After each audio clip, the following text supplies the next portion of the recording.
An Attic Philosopher, entire by Emile Souvestre, Part 1 out of 3.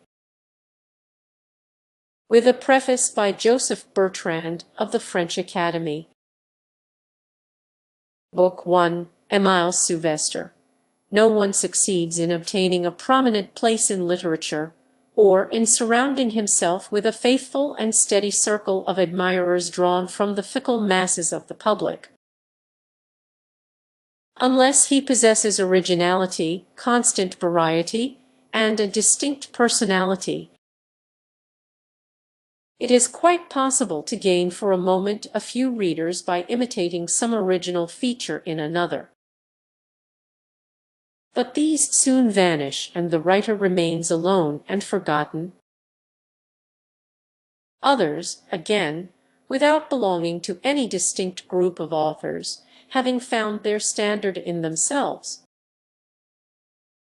moralists and educators at the same time, have obtained undying recognition. Of the latter class, though little known outside of France, is Emile Souvestre, who was born in Morlaix,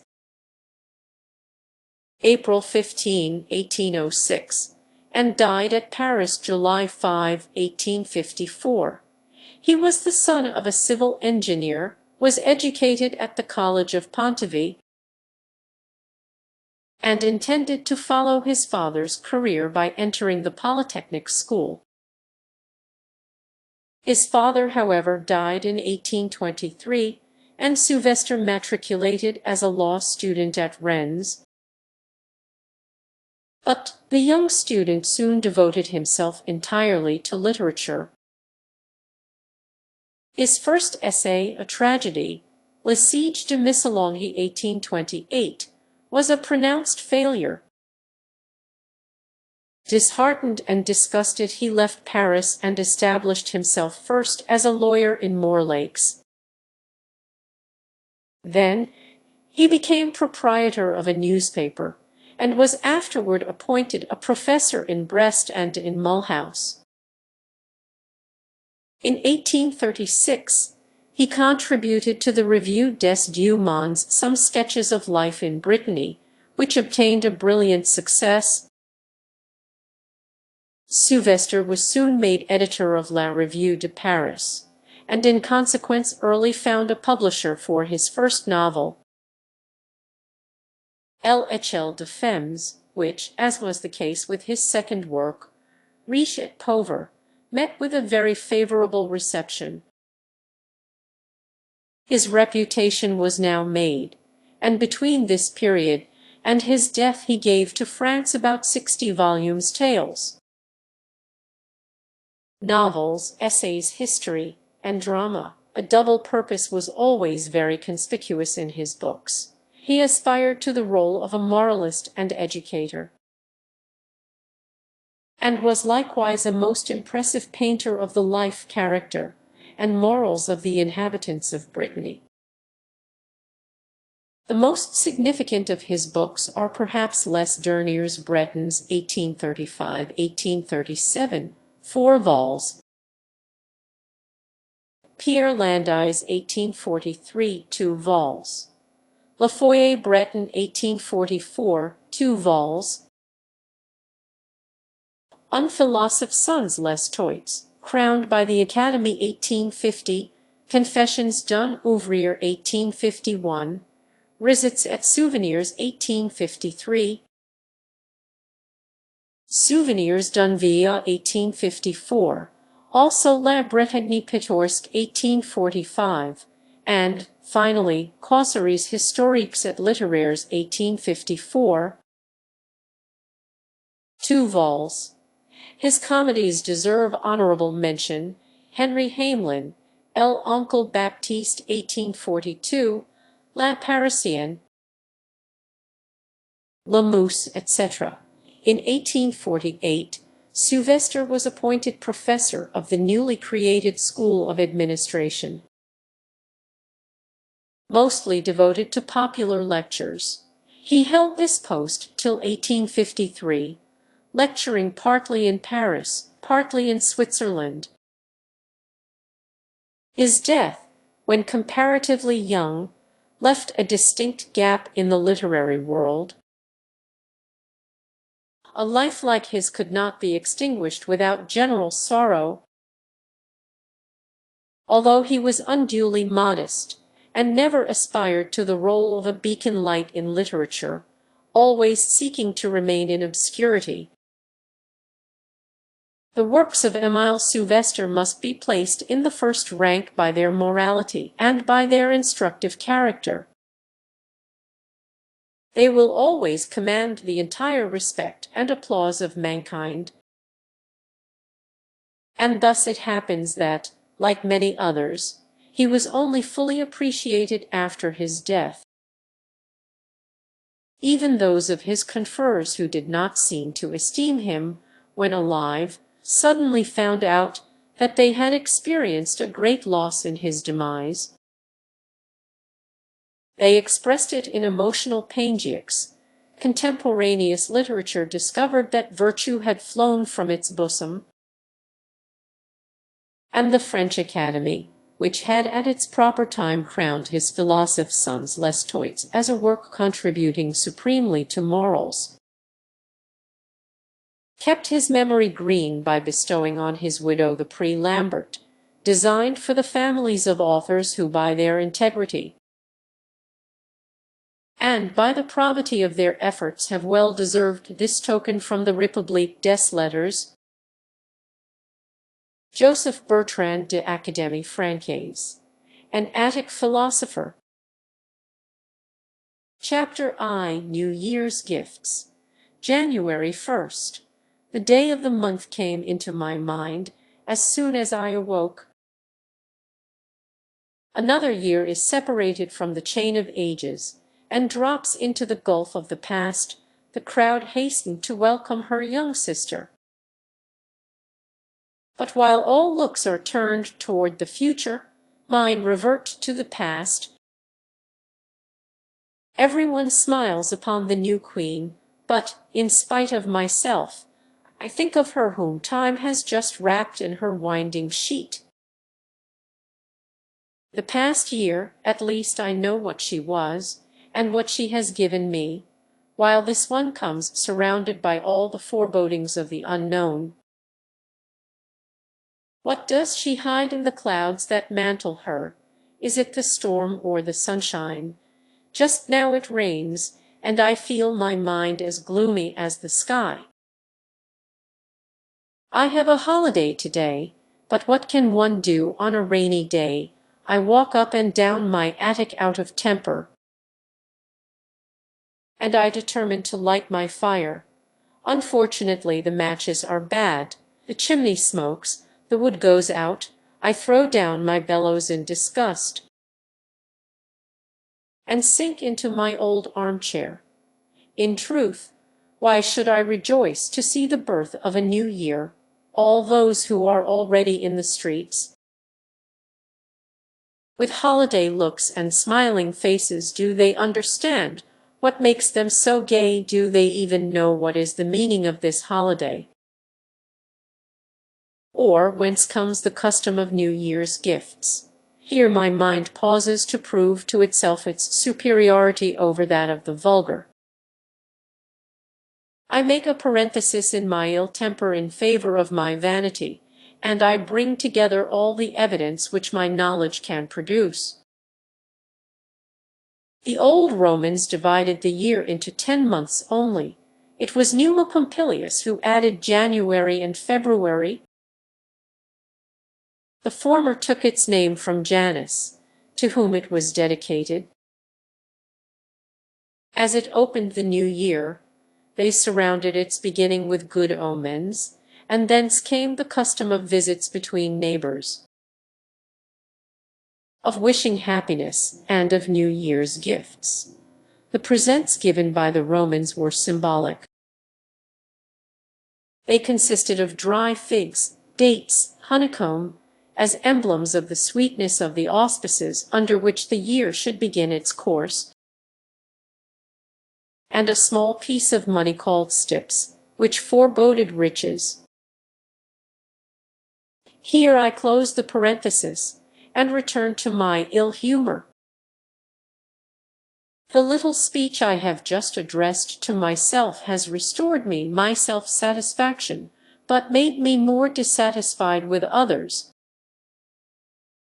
I could now enjoy my breakfast, but the portress has forgotten my morning's milk, and the pot of preserves is empty. Anyone else would have been vexed. As for me, I affect the most supreme indifference. There remains a hard crust, which I break by main strength, and which I carelessly nibble. As a man far above the vanities of the world and of fresh rolls. However, I do not know why my thoughts should grow more gloomy by reason of the difficulties of mastication. I once read the story of an Englishman who hanged himself because they had brought him his tea without sugar. There are hours in life when the most trifling cross takes the form of a calamity. Our tempers are like an opera glass, which makes the object small or great according to the end you look through. Usually, the prospect that opens out before my window delights me. It is a mountain range of roofs, with ridges crossing, interlacing, and piled on one another, and upon which tall chimneys raise their peaks. It was but yesterday that they had an alpine aspect to me, and I waited for the first snowstorm to see glaciers among them. Today, I only see tiles and stone flues. The pigeons which assisted my rural illusions seem no more than miserable birds which have mistaken the roof for the backyard. The smoke, which rises in light clouds, instead of making me dream of the panting of Vesuvius, reminds me of kitchen preparations and dishwater. And lastly, the telegraph, that I see far off on the old tower of Montmartre, has the effect of a vile gallows stretching its arms over the city. My eyes, thus hurt by all they meet, fall upon the great man's house which faces my attic.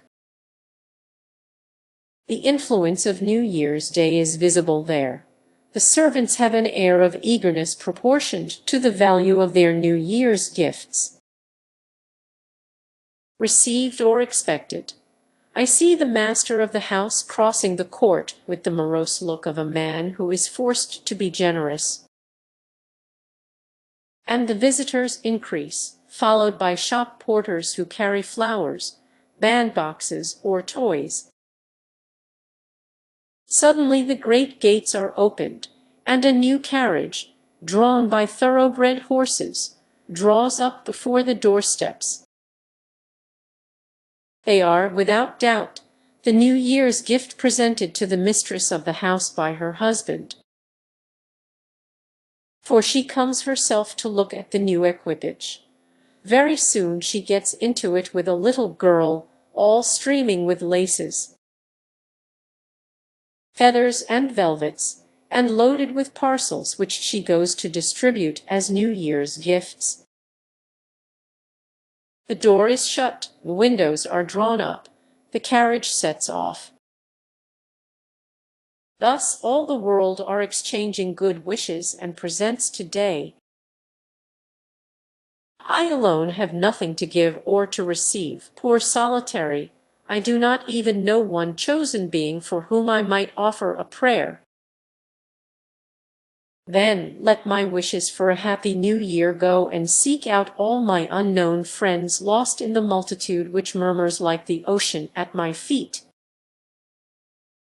To you first, hermits in cities, for whom death and poverty have created a solitude in the midst of the crowd, unhappy laborers, who are condemned to toil in melancholy, and eat your daily bread in silence and desertion, and whom God has withdrawn from the intoxicating pangs of love and friendship. To you fond dreamers, who pass through life with your eyes turned toward some polar star, while you tread with indifference over the rich harvests of reality.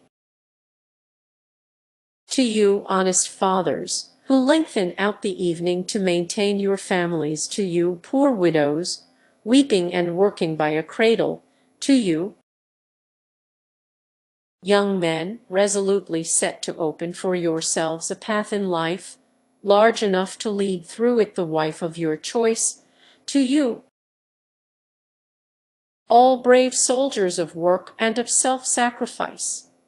To you, lastly, whatever your title and your name, who love good, who pity the suffering, who walk through the world like the symbolical Virgin of Byzantium, with both arms open to the human race. Here I am suddenly interrupted by loud and increasing chirpings. I look about me. My window is surrounded with sparrows picking up the crumbs of bread which in my brown study I had just scattered on the roof. At this sight a flash of light broke upon my saddened heart. I deceived myself just now, when I complained that I had nothing to give. Thanks to me, the sparrows of this part of the town will have their New Year's gifts. 12 o'clock. A knock at my door. A poor girl comes in and greets me by name. At first I do not recollect her, but she looks at me and smiles.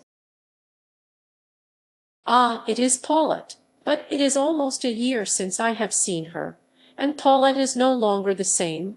The other day she was a child. Now she is almost a young woman. Paulette is thin, pale, and miserably clad, but she has always the same open and straightforward look, the same mouth, smiling at every word, as if to court your sympathy, the same voice, somewhat timid, yet expressing fondness. Paulette is not pretty, she is even thought plain. As for me, I think her charming. Perhaps that is not on her account, but on my own. Paulette appears to me as one of my happiest recollections. It was the evening of a public holiday. Our principal buildings were illuminated with festoons of fire. 1,000 flags waved in the night winds, and the fireworks had just shot forth their spouts of flame into the midst of the Champ de Mars. Suddenly, one of those unaccountable alarms which strike a multitude with panic fell upon the dense crowd. They cry out. They rush on headlong. The weaker ones fall, and the frightened crowd tramples them down in its convulsive struggles. I escaped from the confusion by a miracle, and was hastening away, when the cries of a perishing child arrested me. I re-entered that human chaos, and, after unheard of exertions, I brought Paulette out of it at the peril of my life. That was 2 years ago. Since then I had not seen the child again but at long intervals, and I had almost forgotten her.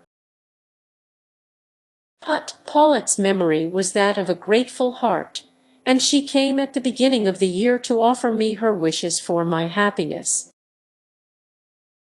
She brought me, besides, a wallflower in full bloom. She herself had planted and reared it. It was something that belonged wholly to herself, for it was by her care, her perseverance, and her patience that she had obtained it. The wallflower had grown in a common pot, but Paulette, who is a bandbox maker, had put it into a case of varnished paper, ornamented with arabesques. These might have been in better taste, but I did not feel the attention and goodwill the less. This unexpected present, the little girl's modest blushes, the compliments she stammered out dispelled, as by a sunbeam, the kind of mist which had gathered round my mind. My thoughts suddenly changed from the leaden tints of evening to the brightest colors of dawn. I made Paulette sit down and questioned her with a light heart.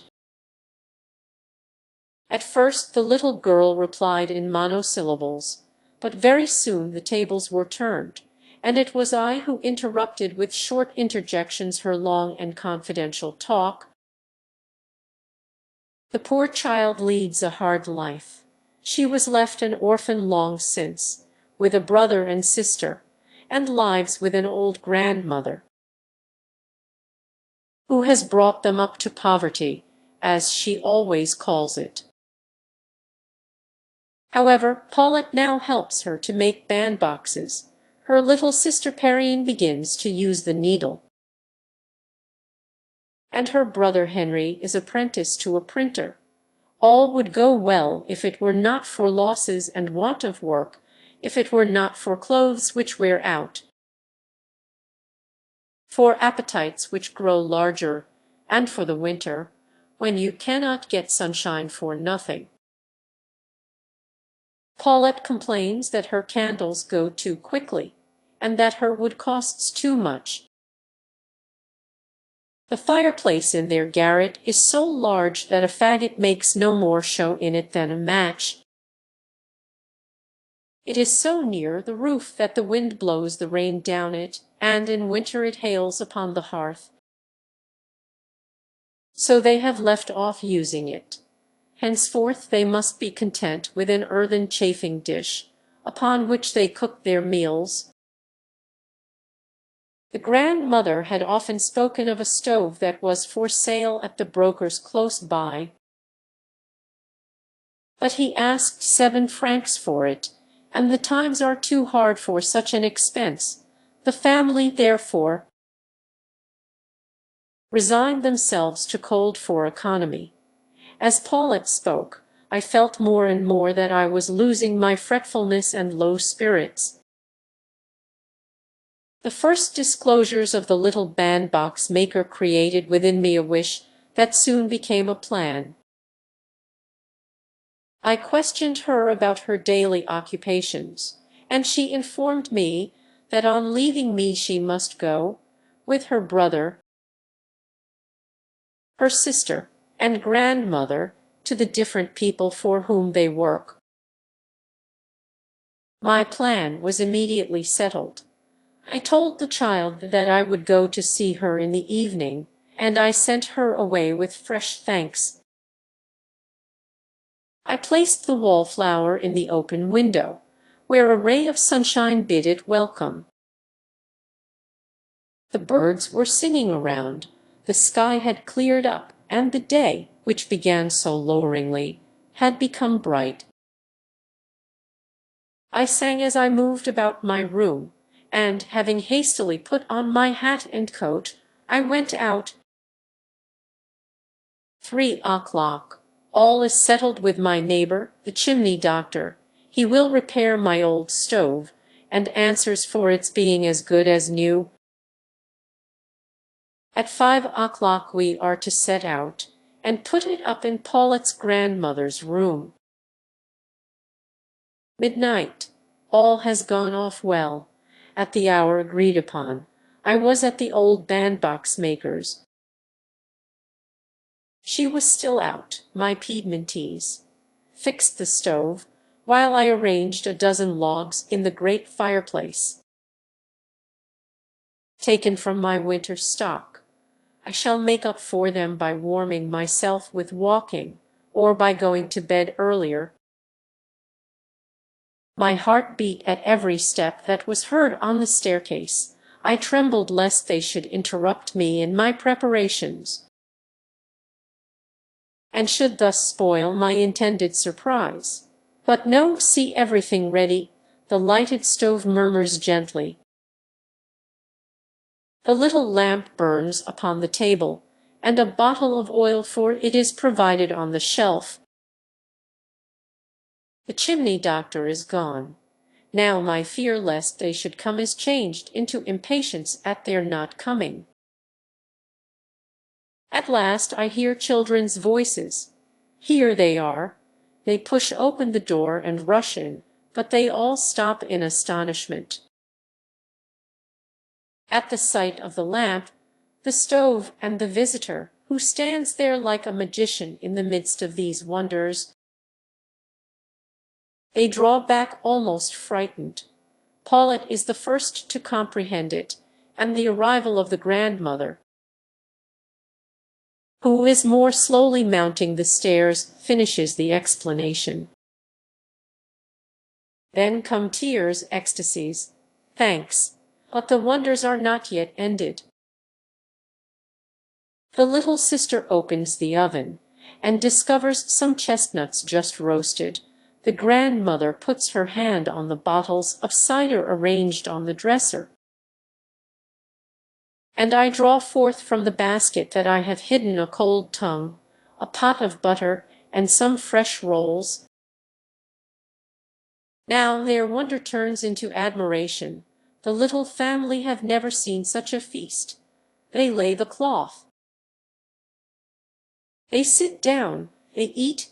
It is a complete banquet for all, and each contributes his share to it. I had brought only the supper, and the bandbox maker and her children supplied the enjoyment. What bursts of laughter at nothing! What a hubbub of questions which waited for no reply, of replies which answered no question! The old woman herself shared in the wild merriment of the little ones. I have always been struck at the ease with which the poor forget their wretchedness. Being used to live only for the present, they make a gain of every pleasure as soon as it offers itself. But the surfeited rich are more difficult to satisfy. They require time and everything to suit before they will consent to be happy. The evening has passed like a moment. The old woman told me the history of her life, sometimes smiling, sometimes drying her eyes. Perrine sang an old ballad with her fresh young voice. Henry told us what he knows of the great writers of the day, to whom he has to carry their proofs. At last we were obliged to separate, not without fresh thanks on the part of the happy family. I have come home slowly, ruminating with a full heart and pure enjoyment on the simple events of my evening. It has given me much comfort and much instruction. Now no New Year's Day will come amiss to me. I know that no one is so unhappy as to have nothing to give and nothing to receive. As I came in, I met my rich neighbor's new equipage. She, too, had just returned from her evening's party. And, as she sprang from the carriage step, with feverish impatience, I heard her murmur at last, when I left Paulet's family, said so soon. Chapter Roman II. The Carnival, February 20th. What a noise out of doors! What is the meaning of these shouts and cries? Ah, I recollect. This is the last day of the carnival, and the maskers are passing. Christianity has not been able to abolish the noisy bacchanalian festivals of the pagan times, but it has changed the names. That which it has given to these days of liberty announces the ending of the feasts, and the month of fasting which should follow. Carnival means, literally, farewell to flesh. It is a 40 days' farewell to the blessed pullets and fat hams,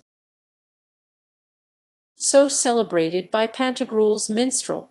Man prepares for privation by satiety, and finishes his sin thoroughly before he begins to repent. Why, in all ages and among every people, do we meet with some one of these mad festivals? Must we believe that it requires such an effort for men to be reasonable,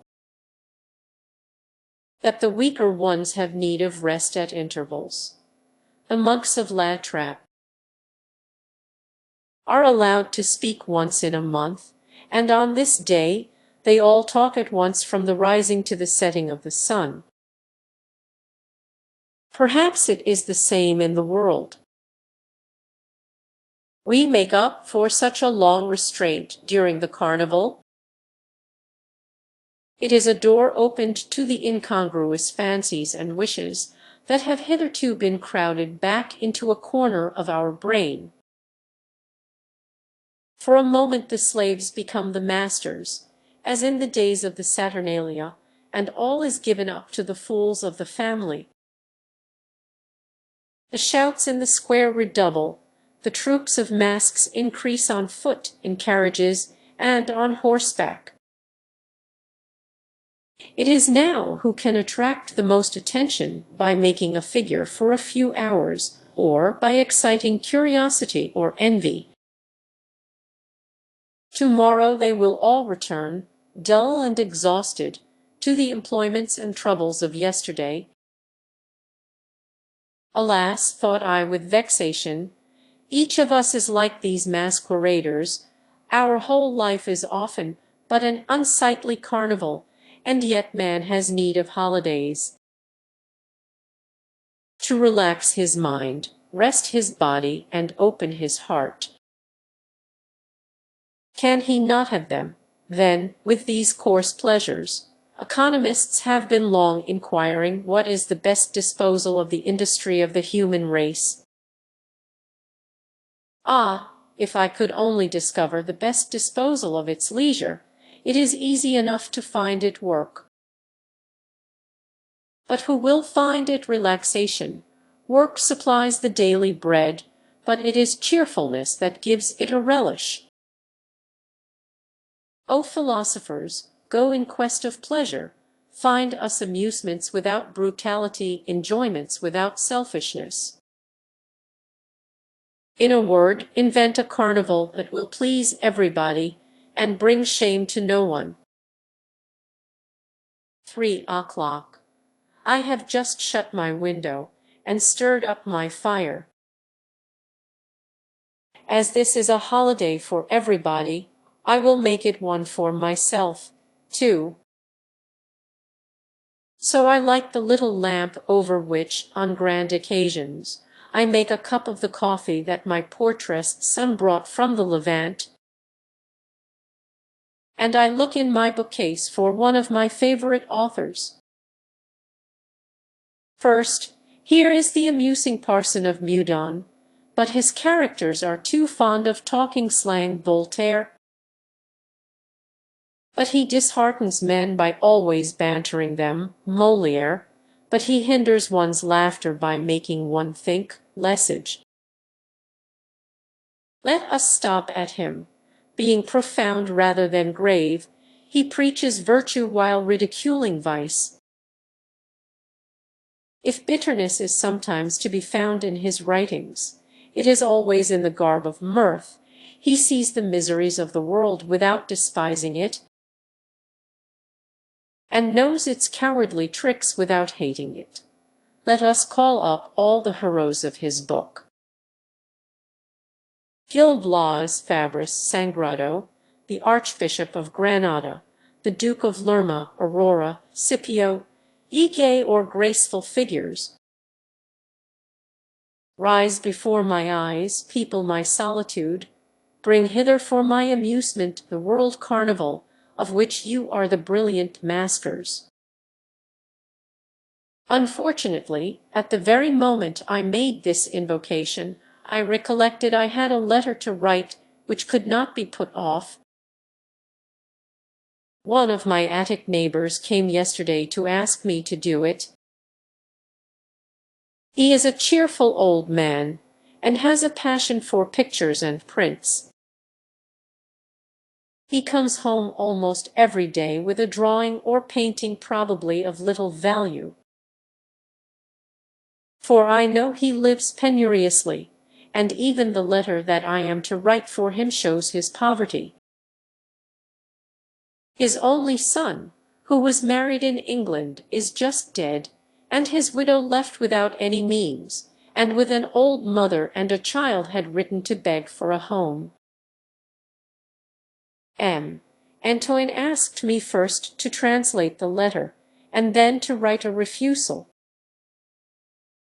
I had promised that he should have this answer today.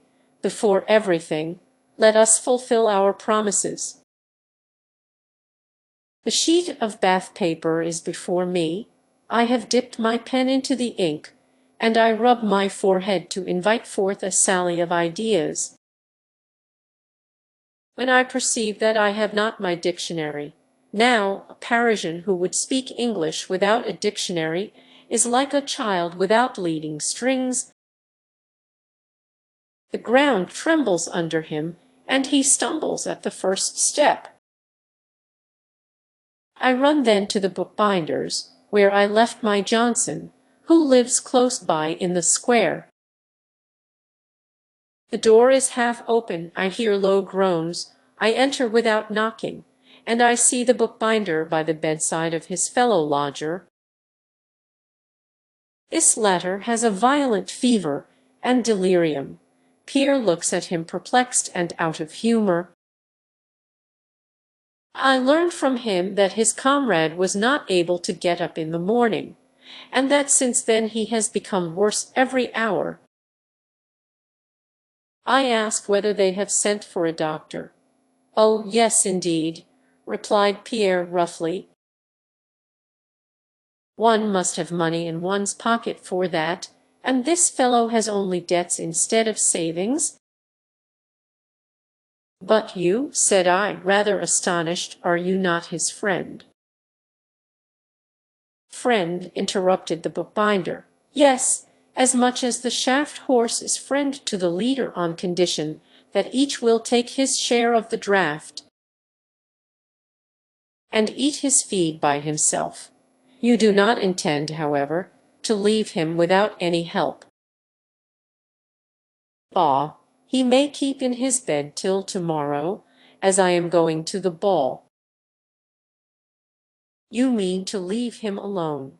Well, must I miss a party of pleasure at Courtville, because this fellow is light-headed?"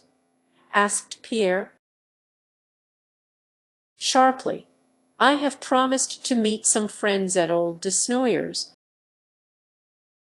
Those who are sick may take their broth. My physic is white wine." So saying, he untied a bundle, out of which he took the fancy costume of a waterman, and proceeded to dress himself in it. In vain I tried to awaken some fellow feeling for the unfortunate man who lay groaning there close by him. Being entirely taken up with the thoughts of his expected pleasure, Pierre would hardly so much as hear me. At last his coarse selfishness provoked me. I began reproaching instead of remonstrating with him, and I declared him responsible for the consequences which such a desertion must bring upon the sick man. At this the bookbinder, who was just going, "Am I to spend my carnival in heating water for footbaths, pray?" "You must not leave your comrade to die without help," I replied. "Let him go to the hospital. Then, how can he by himself?" Pierre seemed to make up his mind. "Well, I am going to take him," resumed he. "Besides, I shall get rid of him sooner." "Come, get up, comrade." He shook his comrade, who had not taken off his clothes. I observed that he was too weak to walk, but the bookbinder would not listen. He made him get up, and half dragged, half supported him to the lodge of the porter, who ran for a hackney carriage. I saw the sick man get into it, almost fainting, with the impatient waterman, and they both set off, one perhaps to die, the other to dine at Courtville Gardens. 6 o'clock. I have been to knock at my neighbor's door, who opened it himself, and I have given him his letter, finished at last. and directed to his son's widow M. Antoine thanked me gratefully, and made me sit down. It was the first time I had been into the attic of the old amateur. Curtains stained with damp and hanging down in rags, a cold stove, a bed of straw, 2 broken chairs composed all the furniture. At the end of the room were a great number of prints in a heap, and paintings without frames turned against the wall. At the moment I came in, the old man was making his dinner on some hard crusts of bread, which he was soaking in a glass of eau sucrée. He perceived that my eyes fell upon his hermit fare, and he looked a little ashamed. "There is nothing to tempt you in my supper, neighbor," said he, with a smile. I replied that at least I thought it a very philosophical one for the carnival. M. Antoine shook his head, and went on again with his supper. "Every one keeps his holidays in his own way," resumed he, beginning again to dip a crust into his glass. "There are several sorts of epicures, and not all feasts are meant to regale the palate. There are some also for the ears and the eyes." I looked involuntarily round me, as if to seek for the invisible banquet which could make up to him for such a supper. Without doubt he understood me, for he got up slowly, and with the magisterial air of a man confident in what he is about to do.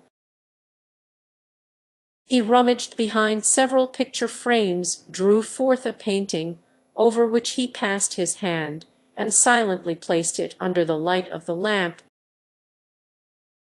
It represented a fine-looking old man, seated at table with his wife, his daughter, and his children, and singing to the accompaniment of musicians who appeared in the background. At first sight I recognized the subject, which I had often admired at the Louvre, and I declared it to be a splendid copy of Jordaens. "A copy," cried M. Antoine, "say an original, neighbor, and an original retouched by Rubens. Look closer at the head of the old man, the dress of the young woman, and the accessories. One can count the pencil strokes of the Hercules of painters. It is not only a masterpiece, sir, it is a treasure, a relic. The picture at the Louvre may be a pearl. This is a diamond." And resting it against the stove, without taking his eyes off the wonderful picture, one would have said that the sight of it gave the crusts an unexpected relish. For he chewed them slowly, and emptied his glass by little sips. His shriveled features became smooth, his nostrils expanded. It was indeed, as he said himself, a feast for the eyes. "You see that I also have my treat," he resumed, nodding his head with an air of triumph. "Others may run after dinners and balls. As for me, this is the pleasure I give myself for my carnival." "But if this painting is really so precious," replied I, "it ought to be worth a high price." Said M. Antoine, with an air of proud indifference. "In good times, a good judge might value it at somewhere about 20,000 francs. I started back. "And you have bought it," cried I. "For nothing," replied he, lowering his voice. "These brokers are asses. Mine mistook this for a student's copy. He let me have it for 50 louis, ready money. This morning I took them to him. And now he wishes to be off the bargain. This morning," repeated I, involuntarily casting my eyes on the letter containing the refusal, "at M. Antoine had made me write to his son's widow, which was still on the little table. He took no notice of my exclamation, and went on contemplating the work of Jordanes in an ecstasy. "What a knowledge of chiaroscuro!" he murmured, biting his last crust in delight. "What relief, what fire! Where can one find such transparency of color, such magical lights, such force, such nature?" As I was listening to him in silence, he mistook my astonishment for admiration, and clapped me on the shoulder. "You are dazzled," said he merrily. "You did not expect such a treasure. What do you say to the bargain I have made?" "Pardon me," replied I gravely, "but I think you might have done better." Antoine raised his head. "How," cried he, "do you take me for a man likely to be deceived about the merit or value of a painting?" "Neither doubt your taste nor your skill, but I cannot help thinking that—" "You might have had—" "What then?" "The family itself, sir." The old amateur cast a look at me, not of anger, but of contempt. In his eyes I had evidently just proved myself a barbarian, incapable of understanding the arts, and unworthy of enjoying them. He got up without answering me, hastily took up the Jordanes, and replaced it in its hiding-place behind the prints. It was a sort of dismissal. I took leave of him, and went away. 7 o'clock. When I come in again, I find my water boiling over my lamp, and I busy myself in grinding my mocha and setting out my coffee things. The getting coffee ready is the most delicate and most attractive of domestic operations. To one who lives alone, it is the grand work of a bachelor's housekeeping. Coffee is, so to say, just the midpoint between bodily and spiritual nourishment. It acts agreeably, and at the same time, upon the senses and the thoughts. Its very fragrance gives a sort of delightful activity to the wits. It is a genius that lends wings to our fancy, and transports it to the land of the Arabian Nights. When I am buried in my old easy-chair, my feet on the fender before a blazing fire, my ears soothed by the singing of the coffee-pot,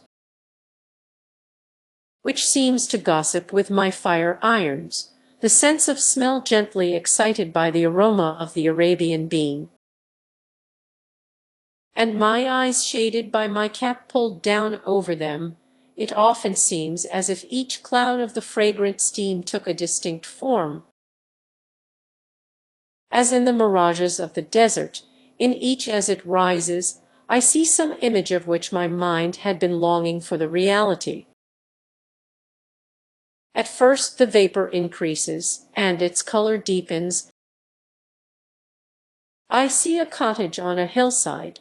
Behind is a garden shut in by a whitethorn hedge, and through the garden runs a brook,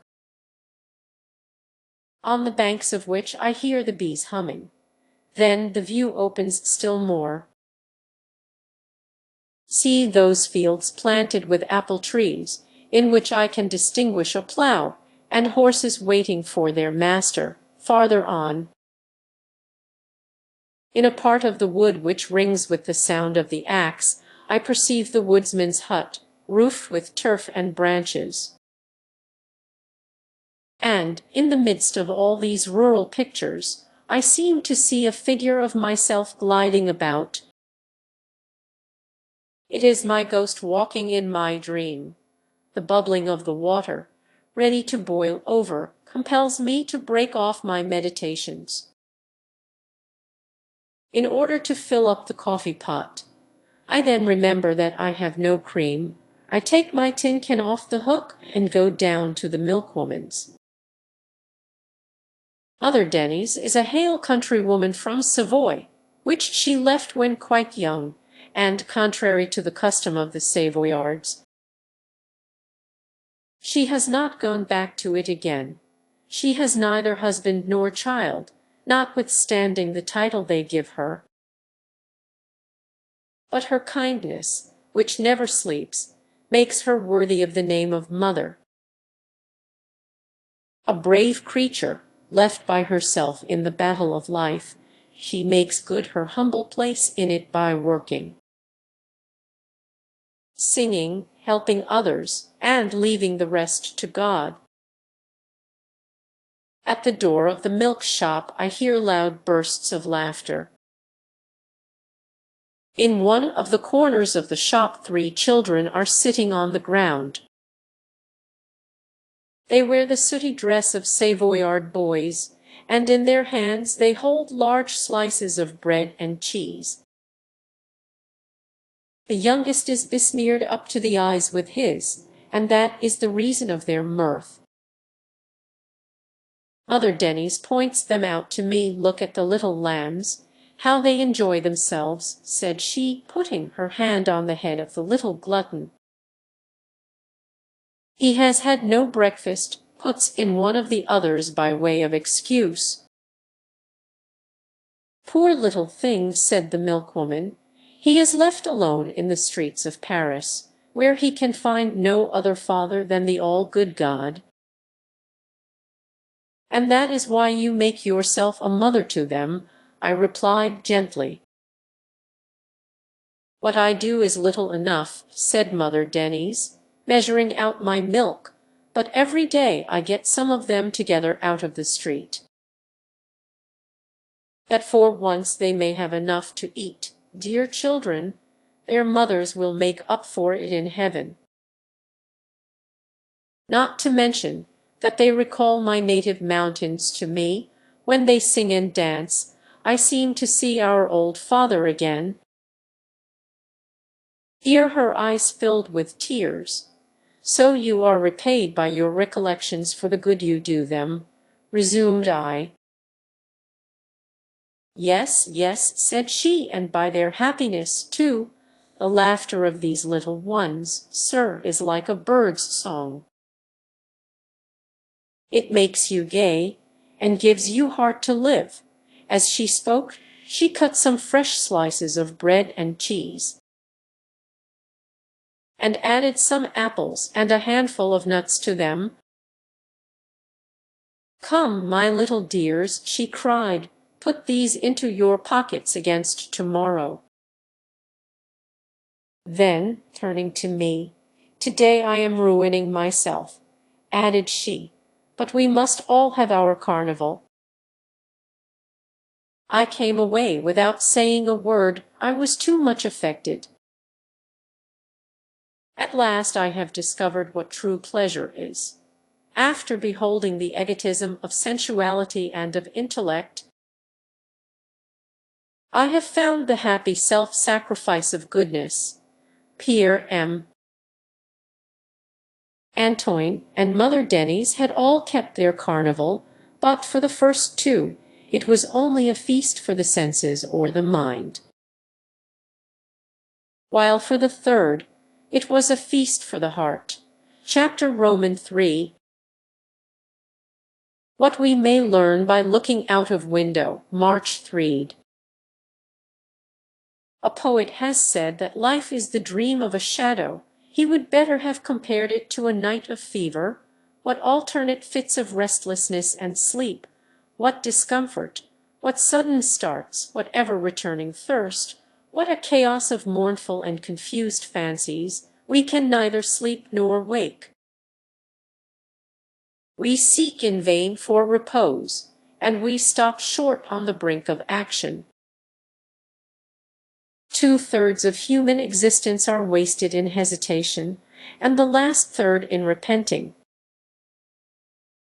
When I say human existence, I mean my own.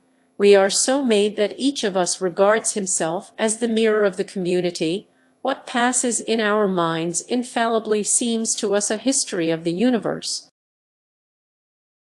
Every man is like the drunkard who reports an earthquake, because he feels himself staggering. And why am I uncertain and restless, I, a poor day laborer in the world who fill an obscure station in a corner of it, and whose work it avails itself of, without heeding the workman? I will tell you, my unseen friend, for whom these lines are written.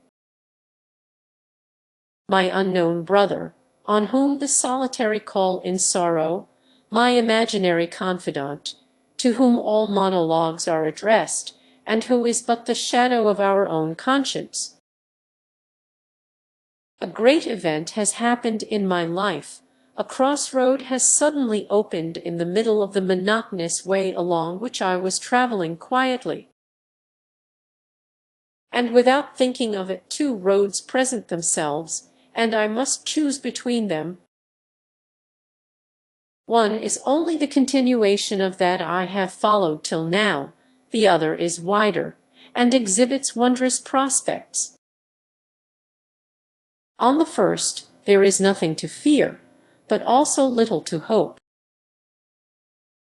Briefly, the question is whether I shall give up the humble office in which I thought to die, for one of those bold speculations in which chance alone is banker. Ever since yesterday, I have consulted with myself. I have compared the two, and I remain undecided. Where shall I find light? Who will advise me? Sunday, 4th. See the sun coming out from the thick fogs of winter. Spring announces its approach. A soft breeze skims over the roofs, and my wallflower begins to blow again. We are near that sweet season of fresh green of which the poets of the 16th century sang with so much feeling. Now the gladsome month of May all things newly doth array. Fairest lady, let me too in thy love my life renew.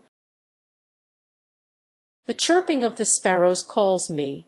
They claim the crumbs I scatter to them every morning. I open my window, and the prospect of roofs opens out before me in all its splendor. He who has lived only on a first floor has no idea of the picturesque variety of such a view. He has never contemplated these tile-colored heights which intersect each other. He has not followed with his eyes these gutter valleys, where the fresh verdure of the attic gardens waves, the deep shadows which evening spreads over the slated slopes, and the sparkling of windows which the setting sun has kindled to a blaze of fire. He has not studied the flora of these Alps of civilization, carpeted by lichens and mosses. He is not acquainted with the myriad inhabitants that people them, from the microscopic insect to the domestic cat, that Reynard of the roofs, who is always on the prowl, or in ambush. He has not witnessed the thousand aspects of a clear or a cloudy sky, nor the thousand effects of light that make these upper regions a theatre with ever-changing scenes. How many times have my days of leisure passed away in contemplating this wonderful sight, in discovering its darker or brighter episodes, in seeking, in short, in this unknown world, for the impressions of travel that wealthy tourists look for lower. 9 o'clock. But why, then, have not my winged neighbors picked up the crumbs I have scattered for them before my window? I see them fly away. Come back, perch upon the ledges of the windows, and chirp at the sight of the feast they are usually so ready to devour. It is not my presence that frightens them. I have accustomed them to eat out of my hand. Then, why this fearful suspense? In vain I look around. The roof is clear. The windows near are closed. I crumble the bread that remains from my breakfast to attract them by an ampler feast. Their chirpings increase. They bend down their heads, the boldest approach upon the wing, but without daring to alight. Come, come, my sparrows are the victims of one of the foolish panics which make the funds fall at the bourse. It is plain that birds are not more reasonable than men. With this reflection I was about to shut my window, when suddenly I perceived, in a spot of sunshine on my right, the shadow of two pricked-up ears, then a paw advanced, then the head of a tabby-cat showed itself at the corner of the gutter. The cunning fellow was lying there in wait, hoping the crumbs would bring him some game, and I had accused my guests of cowardice. I was so sure that no danger could menace them. I thought I had looked well everywhere. I had only forgotten the corner behind me. In life, as on the roofs, how many misfortunes come from having forgotten a single corner? 10 o'clock. I cannot leave my window. The rain and the cold have kept it shut so long that I must reconnoiter all the environs to be able to take possession of them again. My eyes search in succession all the points of the jumbled and confused prospect, passing on or stopping according to what they light upon. Ah, see the windows upon which they formerly loved to rest. They are those of two unknown neighbors, whose different habits they have long remarked. One is a poor workwoman who rises before sunrise, and whose profile is shadowed upon her little muslin window curtain far into the evening. The other is a young songstress, whose vocal flourishes sometimes reach my attic by snatches. When their windows are open, that of the workwoman discovers a humble but decent abode. The other, an elegantly furnished room, but today a crowd of tradespeople throng the latter. They take down the silk hangings and carry off the furniture. And I now remember that the young singer passed under my window this morning with her veil down, and walking with the hasty step of one who suffers some inward trouble. Ah, I guess it all. Her means are exhausted in elegant fancies, or have been taken away by some unexpected misfortune. And now she has fallen from luxury to indigence, while the workwoman manages not only to keep her little room, but also to furnish it with decent comfort by her steady toil. That of the singer is become the property of brokers. The one sparkled for a moment on the wave of prosperity, the other sails slowly but safely along the coast of a humble and laborious industry. Alas, is there not here a lesson for us all? That the wise man should employ his years of strength and freedom, ought he to consider life as a regular employment which brings its daily wages, or as a game in which the future is determined by a few throws? Why seek the risk of extreme chances? For what end hasten to riches by dangerous roads? Is it really certain that happiness is the prize of brilliant successes, rather than of a wisely accepted poverty? Ah, if men but knew in what a small dwelling joy can live, and how little it costs to furnish it! 12 o'clock.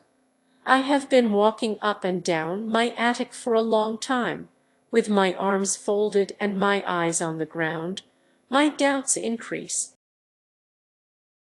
Like shadows encroaching more and more on some bright space, my fears multiply, and the uncertainty becomes every moment more painful to me. It is necessary for me to decide today. And before the evening, I hold the dice of my future fate in my hands, and I dare not throw them. 3 o'clock. The sky has become cloudy, and a cold wind begins to blow from the west. All the windows which were opened to the sunshine of a beautiful day are shut again. Only on the opposite side of the street, the lodger on the last story has not yet left his balcony. One knows him to be a soldier by his regular walk. Indeed, one might have guessed as much from the care he takes of the little garden, which is the ornament of his balcony in mid-air. For there are two things especially loved by all old soldiers, flowers and children. They have been so long obliged to look upon the earth as a field of battle, and so long cut off from the peaceful pleasures of a quiet lot, that they seem to begin life at an age when others end it. The tastes of their early years, which were arrested by the stern duties of war, suddenly break out again with their white hairs, and are like the savings of youth which they spend again in old age.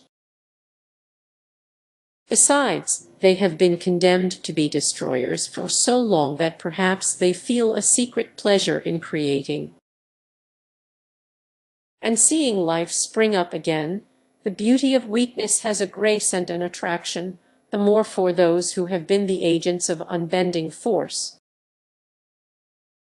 And the watching over the frail germs of life has all the charms of novelty for these old workmen of death. Therefore the cold wind has not driven my neighbor from his balcony.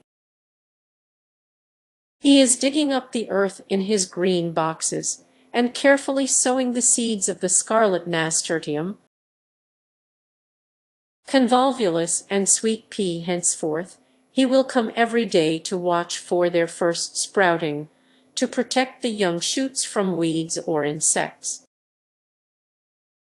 to arrange the strings for the tendrils to climb on, and carefully to regulate their supply of water and heat. How much labor to bring in the desired harvest! For that, how many times shall I see him brave cold or heat, wind or sun, as he does today? But then, in the hot summer days, when the blinding dust whirls in clouds through our streets, when the eye, dazzled by the glare of white stucco, knows not where to rest, and the glowing roofs reflect their heat upon us to burning, the old soldier will sit in his arbor and perceive nothing but green leaves and flowers around him, and the breeze will come cool and fresh to him through these perfumed shades. His assiduous care will be rewarded at last. We must sow the seeds and tend the growth if we would enjoy the flower. 4 o'clock. The clouds that have been gathering in the horizon for a long time are become darker. It thunders loudly, and the rain pours down. Those who are caught in it fly in every direction, some laughing and some crying. I always find particular amusement in these helter-skelters, caused by a sudden storm. It seems as if each one, when thus taken by surprise, loses the factitious character that the world or habit has given him, and appears in his true colors. See, for example, that big man with deliberate step, who suddenly forgets his indifference, made to order, and runs like a schoolboy. He is a thrifty city gentleman who, with all his fashionable airs, is afraid to spoil his hat. That pretty woman yonder, on the contrary, whose looks are so modest, and whose dress is so elaborate, slackens her pace with the increasing storm. She seems to find pleasure in braving it, and does not think of her velvet cloak spotted by the hail. She is evidently a lioness in sheep's clothing. Here, a young man who was passing stops to catch some of the hailstones in his hand and examines them. By his quick and business-like walk just now, you would have taken him for a tax-gatherer on his rounds. And he is a young philosopher studying the effects of electricity. And those schoolboys who leave their ranks to run after the sudden gusts of a March whirlwind. Those girls just now so demure, but who now fly with bursts of laughter. Those National Guards who quit the martial attitude of their days of duty to take refuge under a porch. The storm has caused all these transformations. See, it increases. The hardiest are obliged to seek shelter. I see every one rushing toward the shop in front of my window, which a bill announces is to let. It is for the fourth time within a few months. A year ago all the skill of the joiner and the art of the painter were employed in beautifying it. But their works are already destroyed by the leaving of so many tenants. The cornices of the front are disfigured by mud. The arabesques on the doorway are spoiled by bills posted upon them to announce the sale of the effects. The splendid shop has lost some of its embellishments with each change of the tenant. See it now empty, and left open to the passers-by. How much does its fate resemble that of so many who, like it, only change their occupation to hasten the faster to ruin? I am struck by this last reflection. Since the morning everything seems to speak to me, and with the same warning tone. Everything says, take care, be content with your happy, though humble lot. Happiness can be retained only by constancy. Do not forsake your old patrons for the protection of those who are unknown. Are they the outward objects which speak thus? Or does the warning come from within? Is it not I myself who give this language to all that surrounds me? The world is but an instrument to which we give sound at will. But what does it signify if it teaches us wisdom? The low voice that speaks in our breasts is always a friendly voice, for it tells us what we are, that is to say, what is our capability. Bad conduct results, for the most part, from mistaking our calling. There are so many fools and knaves, because there are so few men who know themselves. The question is not to discover what will suit us, but for what we are suited. What should I do among these many experienced financial speculators? I am only a poor sparrow, born among the housetops, and should always fear the enemy crouching in the dark corner. I am a prudent workman, and should think of the business of my neighbors who so suddenly disappeared. I am a timid observer, and should call to mind the flowers so slowly raised by the old soldier, or the shop brought to ruin by constant change of masters. Away from me, ye banquets, over which hangs the sword of Damocles. I am a country mouse. Give me my nuts and hollow tree, and I ask nothing besides except security. And why this insatiable craving for riches? Does a man drink more when he drinks from a large glass? Whence comes that universal dread of mediocrity? The fruitful mother of peace and liberty. Ah, there is the evil which, above every other, it should be the aim of both public and private education to anticipate. What treasons would be spared, what baseness avoided, what a chain of excess and crime would be forever broken. We award the palm to charity, and to self-sacrifice, but, above all, let us award it to moderation, for is the great social virtue. Even when it does not create the others, it stands instead of them. 6 o'clock.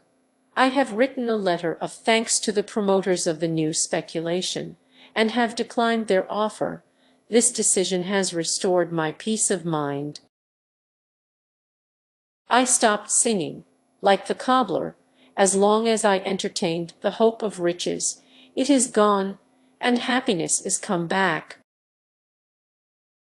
O beloved and gentle poverty, pardon me for having for a moment wished to fly from thee, as I would from want.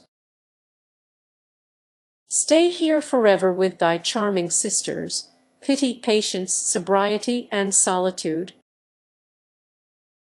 Be ye my queens and my instructors. Teach me the stern duties of life. Remove far from my abode the weakness of heart and giddiness of head, which follow prosperity. Holy poverty, teach me to endure without complaining, to impart without grudging, to seek the end of life higher than in pleasure, farther off than in power. Thou givest the body strength, thou makest the mind more firm. And, thanks to thee, this life, to which the rich attach themselves as to a rock, becomes a bark of which death may cut the cable without awakening all our fears. Continue to sustain me, O thou whom Christ hath called blessed. Chapter Roman 4. Let us love one another. April 9th. The fine evenings are come back, the trees begin to put forth their shoots. Hyacinths, jonquils, violets, and lilacs perfume the baskets of the flower girls. All the world have begun their walks again on the quays and boulevards. After dinner, I, too, descend from my attic to breathe the evening air. It is the hour when Paris is seen in all its beauty. During the day the plaster fronts of the houses weary the eye by their monotonous whiteness. Heavily laden carts make the streets shake under their huge wheels. The eager crowd, taken up by the one fear of losing a moment from business, cross and jostle one another. The aspect of the city altogether has something harsh, restless, and flurried about it. But, as soon as the stars appear, everything is changed. The glare of the white houses is quenched in the gathering shades. You hear no more any rolling but that of the carriages on their way to some party of pleasure. You see only the lounger or the light-hearted passing by. Work has given place to leisure. Now each one may breathe after the fierce race through the business of the day, and whatever strength remains to him he gives to pleasure. See the ballrooms lighted up, the theatres open, the eating shops along the walks set out with dainties, and the twinkling lanterns of the newspaper criers. Decidedly Paris has laid aside the pen, the ruler, and the apron after the day spent in work. It must have the evening for enjoyment. Like the masters of Thebes, it has put off all serious matter till tomorrow. I love to take part in this happy hour, not to mix in the general gaiety, but to contemplate it. If the enjoyments of others embitter jealous minds, they strengthen the humble spirit. They are the beams of sunshine which open the two beautiful flowers called trust and hope. Although alone in the midst of the smiling multitude, I do not feel myself isolated from it, for its gaiety is reflected upon me. It is my own kind, my own family, who are enjoying life, and I take a brother's share in their happiness. We are all fellow soldiers in this earthly battle, and what does it matter on whom the honors of the victory fall? If fortune passes by without seeing us, and pours her favors on others, let us console ourselves, like the friend of Parmenio, by saying, those, too, are Alexanders. While making these reflections, I was going on as chance took me. I crossed from one pavement to another.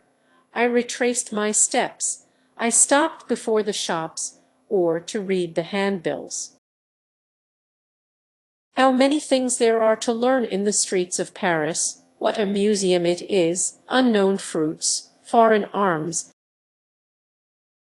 furniture of old times or other lands, animals of all climates, statues of great men, costumes of distant nations. It is the world seen in samples.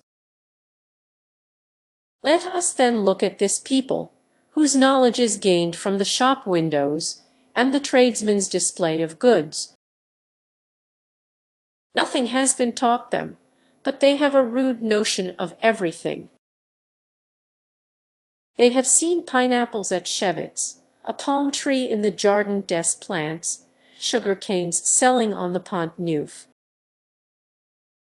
The redskins exhibited in the Valentine Hall have taught them to mimic the dance of the bison and to smoke the calumet of peace. They have seen Carter's lions fed. They know the principal national costumes contained in Babin's collection.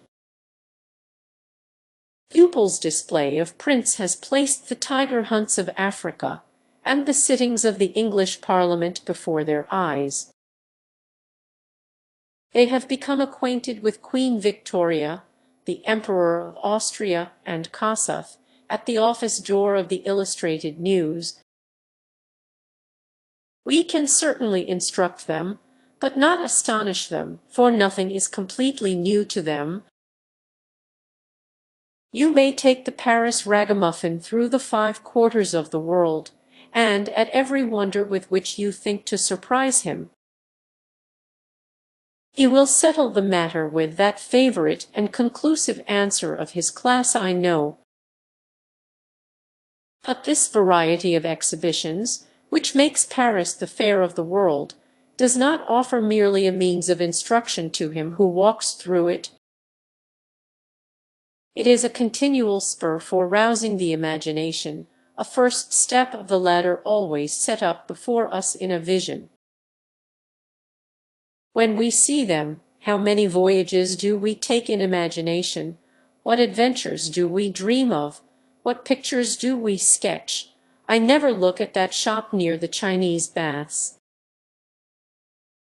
with its tapestry hangings of Florida jessamine, and filled with magnolias, without seeing the forest glades of the New World, described by the author of Atala, opening themselves out before me. Then, when this study of things and this discourse of reason begin to tire you, look around you, what contrasts of figures and faces you see in the crowd! What a vast field for the exercise of meditation! A half-seen glance, or a few words caught as the speaker passes by, open 1,000 vistas to your imagination. You wish to comprehend what these imperfect disclosures mean, and, as the antiquary endeavors to decipher the mutilated inscription on some old monument, you build up a history on a gesture or on a word. These are the stirring sports of the mind, which finds in fiction a relief from the wearisome dullness of the actual. Alas, as I was just now passing by the carriage entrance of a great house, I noticed a sad subject for one of these histories. A man was sitting in the darkest corner, with his head bare, and holding out his hat for the charity of those who passed. His threadbare coat had that look of neatness which marks that destitution has been met by a long struggle. He had carefully buttoned it up to hide the want of a shirt. His face was half hid under his grey hair, and his eyes were closed, as if he wished to escape the sight of his own humiliation. And he remained mute and motionless. Those who passed him took no notice of the beggar, who sat in silence and darkness. They had been so lucky as to escape complaints and importunities, and were glad to turn away their eyes too. Suddenly the great gate turned on its hinges, and a very low carriage, lighted with silver lamps and drawn by two black horses, came slowly out and took the road toward the Faubourg Saint-Germain. I could just distinguish within the sparkling diamonds and the flowers of a ball dress.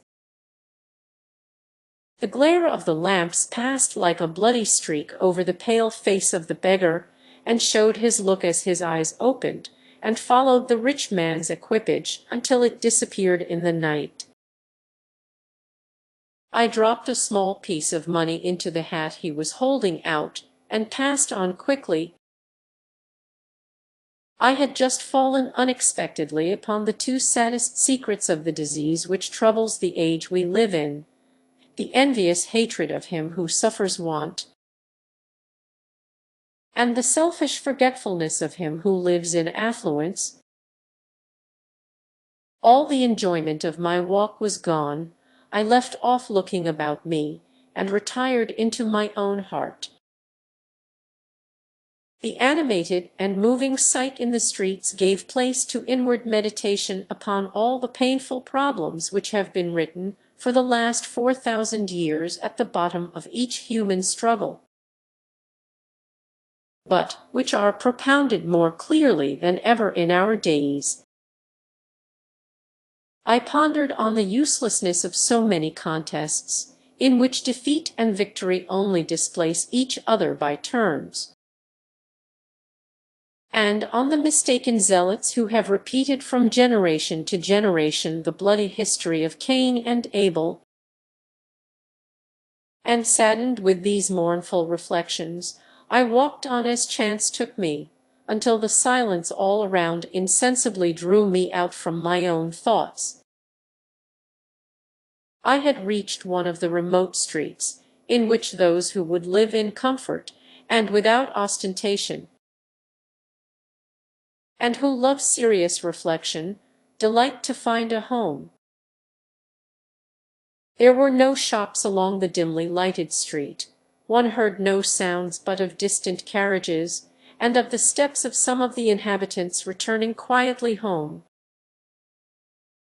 I instantly recognized the street, though I had been there only once before. That was 2 years ago. I was walking at the time by the side of the Seine, to which the lights on the quays and bridges gave the aspect of a lake surrounded by a garland of stars, and I had reached the Louvre, when I was stopped by a crowd collected near the parapet. They had gathered round a child of about 6, who was crying, and I asked the cause of his tears. It seems that he was sent to walk in the Tuileries, said a mason, who was returning from his work with his trowel in his hand. The servant who took care of him met with some friends there, and told the child to wait for him while he went to get a drink, but I suppose the drink made him more thirsty, for he has not come back, and the child cannot find his way home. Why do they not ask him his name, and where he lives? They have been doing it for the last hour, but all he can say is that he is called Charles, and that his father is Monsieur Duval. There are 1,200 Duvals in Paris, and he does not know in what part of the town he lives. I should not think, indeed, don't you see, that he is a gentleman's child? He has never gone out except in a carriage or with a servant. He does not know what to do by himself. Here the mason was interrupted by some of the voices rising above the others. "We cannot leave him in the street," said some. "The child stealers would carry him off," continued others. "We must take him to the overseer or to the police office." "That's the thing. Come, little one." But the child, frightened by these suggestions of danger, and at the names of police and overseer, cried louder, and drew back toward the parapet. In vain they tried to persuade him. His fears made him resist the more, and the most eager began to get weary, when the voice of a little boy was heard through the confusion. "I know him well, I do," said he, looking at the lost child. "He belongs in our part of the town." "What part is it?" "Yonder, on the other side of the boulevards, Rue des Magasins." "And you have seen him before?" "Yes, yes, he belongs to the great house at the end of the street, where there is an iron gate with gilt points." The child quickly raised his head and stopped crying. The little boy answered all the questions that were put to him, and gave such details as left no room for doubt. The other child understood him, for he went up to him as if to put himself under his protection. "Then you can take him to his parents?" asked the mason, who had listened with real interest to the little boy's account. "I don't care if I do," replied he. "It's the way I am going." "Then you will take charge of him. He has only to come with me." And taking up the basket he had put down on the pavement, he set off toward the postern gate of the Louvre. The lost child followed him. "I hope he will take him right," said I when I saw them go away. "Never fear," replied the mason. "The little one in the blouse is the same age as the other. But, as the saying is, he knows black from white. Poverty, you see, is a famous schoolmistress." The crowd dispersed. For my part, I went toward the Louvre. The thought came into my head to follow the two children, so as to guard against any mistake. I was not long in overtaking them. They were walking side by side, talking, and already quite familiar with each other. The contrast in their dress then struck me. Little Duval wore one of those fanciful children's dresses which are expensive as well as in good taste. His coat was skillfully fitted to his figure. His trousers came down in plaits from his waist to his boots of polished leather with mother-of-pearl buttons, and his ringlets were half hid by a velvet cap. But who there maintained their ground with no surrender. His old blouse, patched with pieces of different shades, indicated the perseverance of an industrious mother struggling against the wear and tear of time. His trousers were become too short, and showed his stockings darned over and over again. And it was evident that his shoes were not made for him. The countenances of the two children were not less different than their dress. That of the first was delicate and refined, his clear blue eye, his fair skin, and his smiling mouth gave him a charming look of innocence and happiness. The features of the other, on the contrary, had something rough in them. His eye was quick and lively, his complexion dark, his smile less merry than shrewd. All showed a mind sharpened by too early experience. He walked boldly through the middle of the streets thronged by carriages, and followed their countless turnings without hesitation. I found, on asking him, that every day he carried dinner to his father, who was then working on the left bank of the Seine, and this responsible duty had made him careful and prudent. He had learned those hard but forcible lessons of necessity which nothing can equal or supply the place of. Unfortunately, the wants of his poor family had kept him from school, and he seemed to feel the loss. For he often stopped before the print shops, and asked his companion to read him the names of the engravings. In this way we reached the Boulevard Bonne Nouvelle, which the little wanderer seemed to know again. Notwithstanding his fatigue, he hurried on. He was agitated by mixed feelings. At the sight of his house he uttered a cry, and ran toward the iron gate with the gilt points. A lady who was standing at the entrance received him in her arms, and from the exclamations of joy, and the sound of kisses, I soon perceived she was his mother. Not seeing either the servant or child return, she had sent in search of them in every direction, and was waiting for them in intense anxiety. I explained to her in a few words what had happened. She thanked me warmly, and looked round for the little boy, who had recognized and brought back her son. But while we were talking, he had disappeared. It was for the first time since then that I had come into this part of Paris.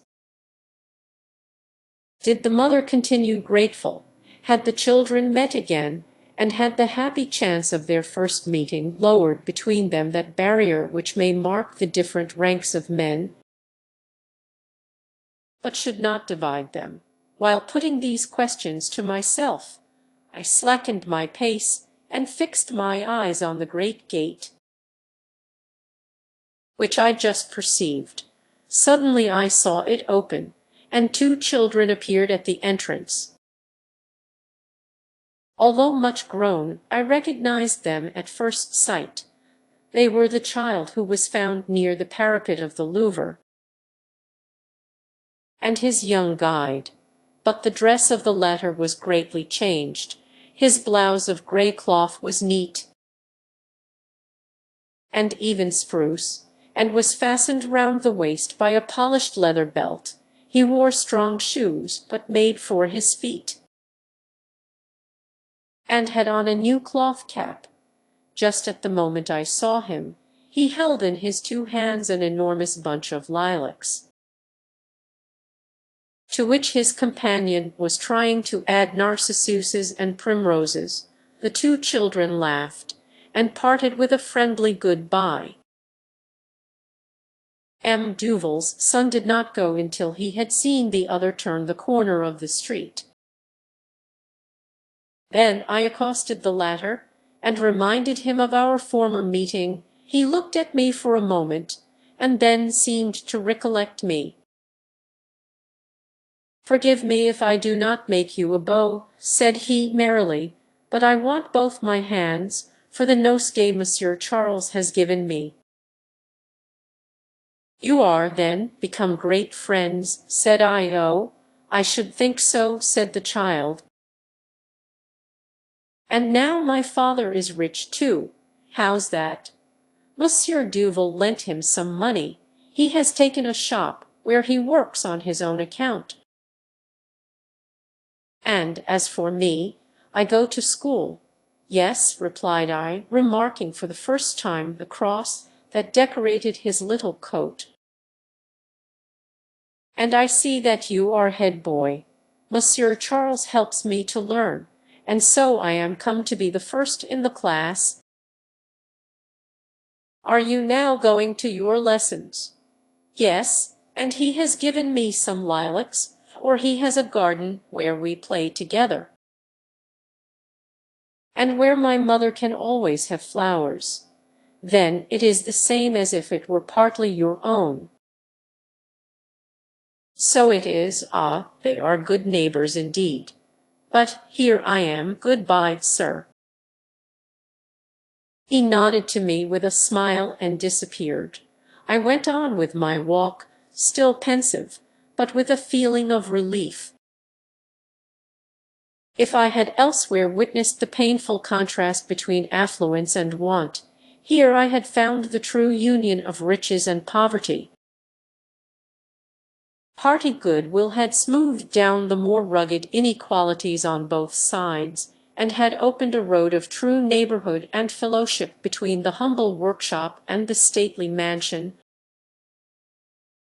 Instead of hearkening to the voice of interest, they had both listened to that of self-sacrifice, and there was no place left for contempt or envy.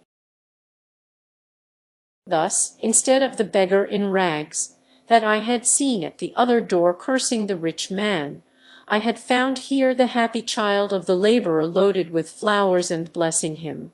The problem, so difficult and so dangerous to examine into with no regard but for the rights of it, I had just seen solved by love. Chapter V. Compensation. Sunday, May 27th. Capital cities have one thing peculiar to them: their days of rest seem to be the signal for a general dispersion and flight. Like birds that are just restored to liberty, the people come out of their stone cages, and joyfully fly toward the country. It is who shall find a green hillock for a seat, or the shade of a wood for a shelter. They gather mayflowers, they run about the fields, the town is forgotten until the evening, when they return with sprigs of blooming hawthorn in their hats, and their hearts gladdened by pleasant thoughts and recollections of the past day.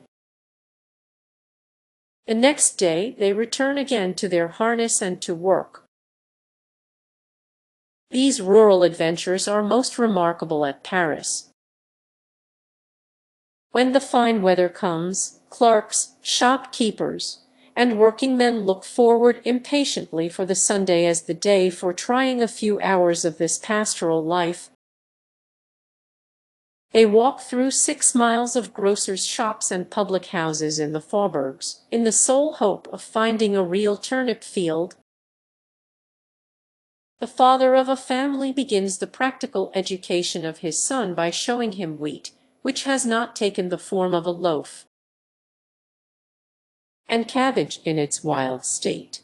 Heaven only knows the encounters, the discoveries, the adventures that are met with.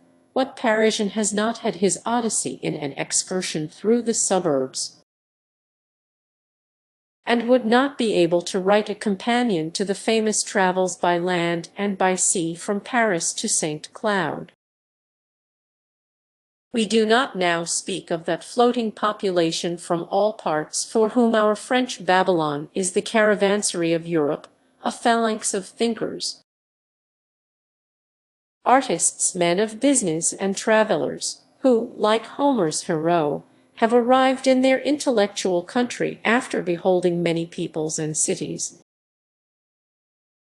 But of the settled Parisian, who keeps his appointed place, and lives on his own floor like the oyster on his rock,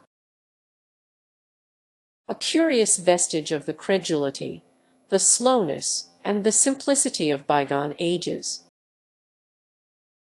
For one of the singularities of Paris is, that it unites 20 populations completely different in character and manners. By the side of the gypsies of commerce and of art, who wander through all the several stages of fortune or fancy,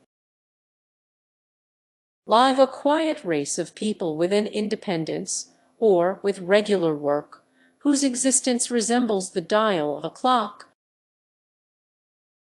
on which the same hand points by turns to the same hours. If no other city can show more brilliant and more stirring forms of life, no other contains more obscure and more tranquil ones. Great cities are like the sea. Storms agitate only the surface. If you go to the bottom, you find a region inaccessible to the tumult and the noise.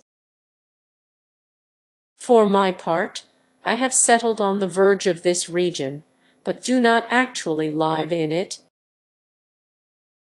I am removed from the turmoil of the world, and live in the shelter of solitude, but without being able to disconnect my thoughts from the struggle going on. I follow at a distance all its events of happiness or grief. I join the feasts and the funerals. For how can he who looks on, and knows what passes, do other than take part? Ignorance alone can keep us strangers to the life around us. Selfishness itself will not suffice for that. These reflections I made to myself in my attic, in the intervals of the various household works to which a bachelor is forced when he has no other servant than his own ready will. While I was pursuing my deductions, I had blacked my boots, brushed my coat, and tied my cravat. I had at last arrived at the important moment when we pronounce complacently that all is finished, and that well. A grand resolve had just decided me to depart from my usual habits.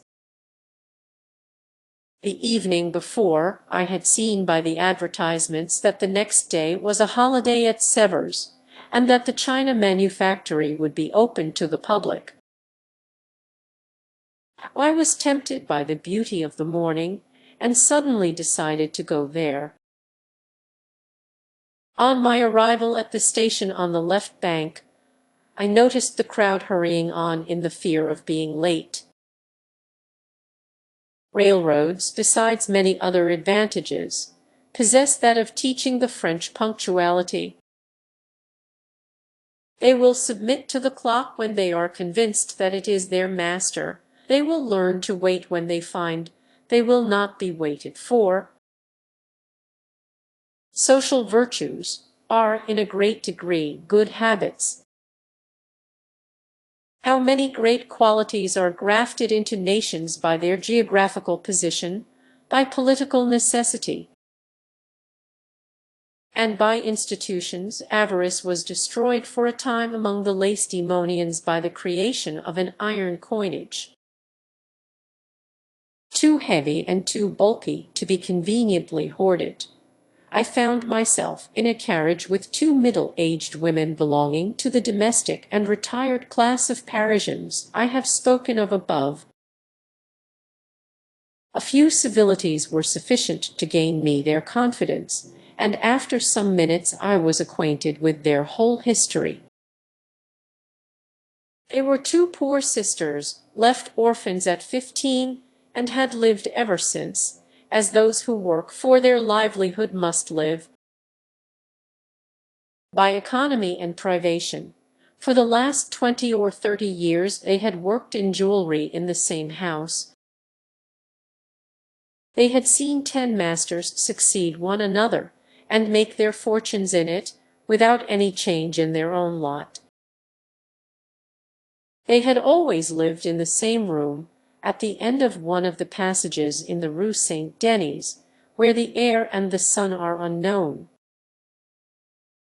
They began their work before daylight, went on with it till after nightfall, and saw year succeed to year without their lives being marked by any other events than the Sunday service, a walk, or an illness. The younger of these worthy workwomen was 40, and obeyed her sister as she did when a child. The elder looked after her, took care of her, and scolded her with a mother's tenderness. At first it was amusing. Afterward one could not help seeing something affecting in these two gray-haired children, one unable to leave off the habit of obeying, the other that of protecting. And it was not in that alone that my two companions seemed younger than their years. They knew so little that their wonder never ceased. We had hardly arrived at Clamart before they involuntarily exclaimed, like the king in the children's game, that they did not think the world was so great. It was the first time they had trusted themselves on a railroad, and it was amusing to see their sudden shocks, their alarms, and their courageous determinations. Everything was a marvel to them. They had remains of youth within them, which made them sensible to things which usually only strike us in childhood. Poor creatures, they had still the feelings of another age, though they had lost its charms. But was there not something holy in this simplicity, which had been preserved to them by abstinence from all the joys of life? Ah, accursed be he who first had the head courage to attach ridicule to that name of old maid, which recalls so many images of grievous deception, of dreariness, and of abandonment. Accursed be he who can find a subject for sarcasm in involuntary misfortune, and who can crown gray hairs with thorns. The two sisters were called Frances and Madeline. This day's journey was a feat of courage without example in their lives. The fever of the times had infected them unawares. Yesterday Madeline had suddenly proposed the idea of the expedition, and Frances had accepted it immediately. Perhaps it would have been better not to yield to the great temptation offered by her younger sister. But we have our follies at all ages, as the prudent Frances philosophically remarked. As for Madeline, there are no regrets or doubts for her. She is the life guardsman of the establishment. "We really must amuse ourselves," said she. "We live but once." And the elder sister smiled at this Epicurean maxim. It was evident that the fever of independence was at its crisis in both of them. And in truth it would have been a great pity if any scruple had interfered with their happiness. It was so frank and genial. The sight of the trees, which seemed to fly on both sides of the road, caused them unceasing admiration. The meeting a train passing in the contrary direction, with the noise and rapidity of a thunderbolt, made them shut their eyes and utter a cry. But it had already disappeared. They look around, take courage again, and express themselves full of astonishment at the marvel. Madeline declares that such a sight is worth the expense of the journey, and Frances would have agreed with her if she had not recollected, with some little alarm, the deficit which such an expense must make in their budget.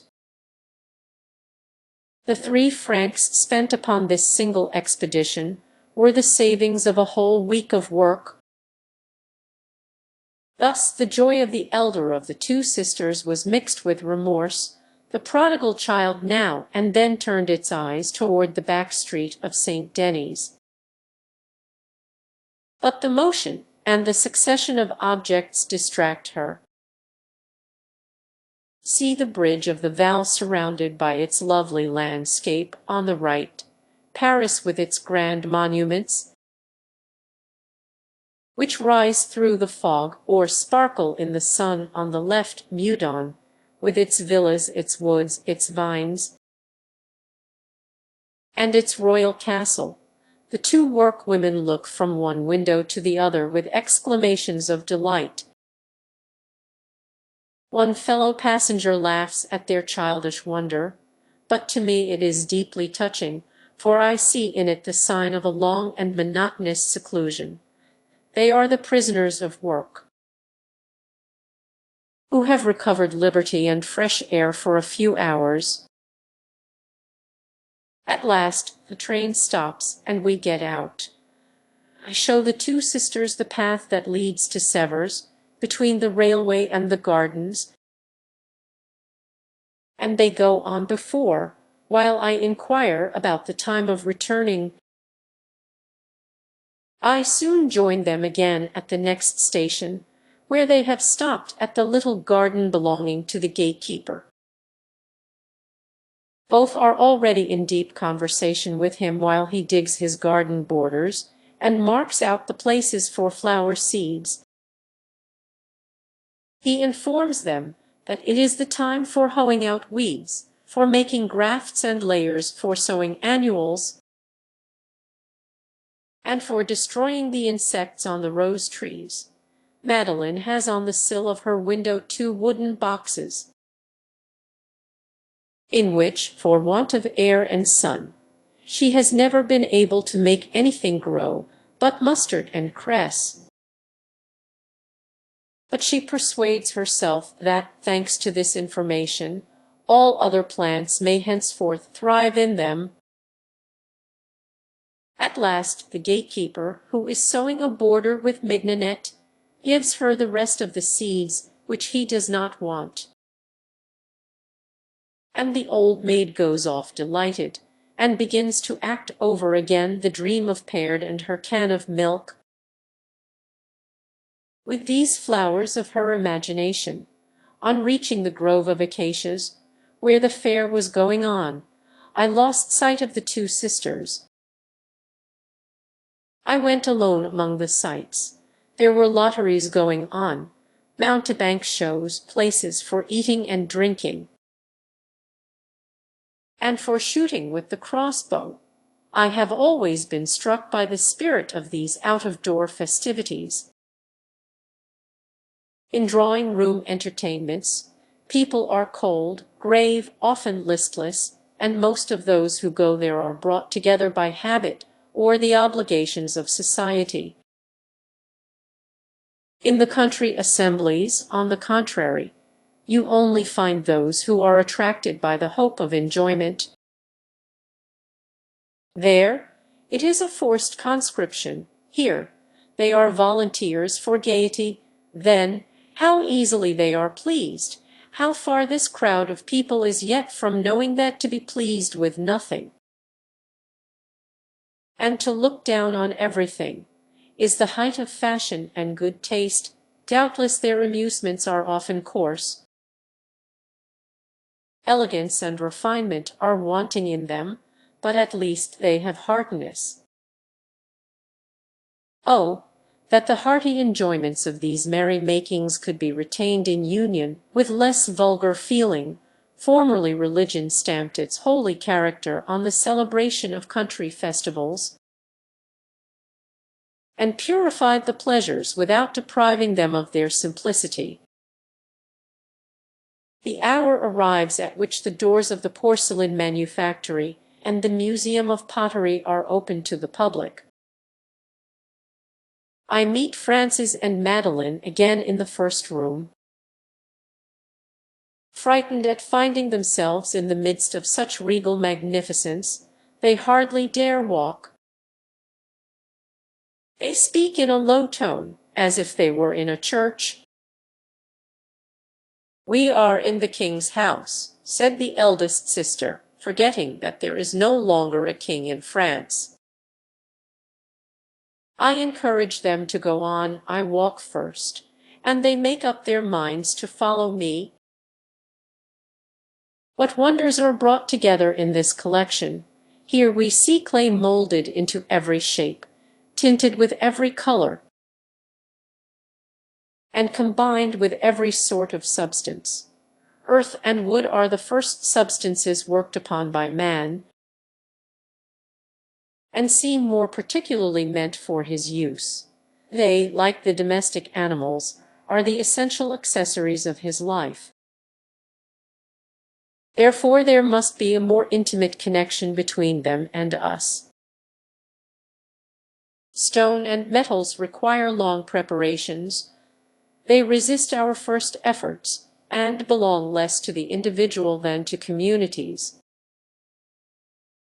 Earth and wood are, on the contrary, the principal instruments of the isolated being who must feed and shelter himself. This doubtless makes me feel so much interested in the collection I am examining. These cups, so roughly modeled by this savage, admit me to a knowledge of some of his habits. These elegant yet incorrectly formed vases of the Indian tell me of a declining intelligence, in which still glimmers the twilight of what was once bright sunshine. These jars, loaded with arabesques, show the fancy of the Arab rudely and ignorantly copied by the Spaniard. We find here the stamp of every race, every country, and every age. My companions seemed little interested in these historical associations.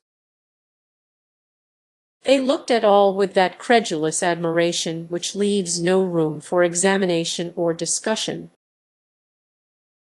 Madeline read the name written under every piece of workmanship, and her sister answered with an exclamation of wonder. In this way we reached a little courtyard, where they had thrown away the fragments of some broken china. Frances perceived a colored saucer almost whole, of which she took possession as a record of the visit she was making. Henceforth she would have a specimen of the Sèvres china, which is only made for kings. I would not undeceive her by telling her that the products of the manufactory are sold all over the world, and that her saucer, before it was cracked, was the same as those that are bought at the shops for sixpence. Why should I destroy the illusions of her humble existence? Are we to break down the hedge flowers that perfume our paths? The thoughts we attach to them alone give them value. To rectify innocent mistakes in order to recover some useless reality is to be like those learned men who will see nothing in a plant but the chemical elements of which it is composed. On leaving the manufactory, the two sisters, who had taken possession of me with the freedom of artlessness, invited me to share the luncheon they had brought with them. I declined at first, but they insisted with so much good nature that I feared to pain them, and with some awkwardness gave way. We had only to look for a convenient spot. I led them up the hill, and we found a plot of grass enameled with daisies and shaded by two walnut trees. Madeline could not contain herself for joy.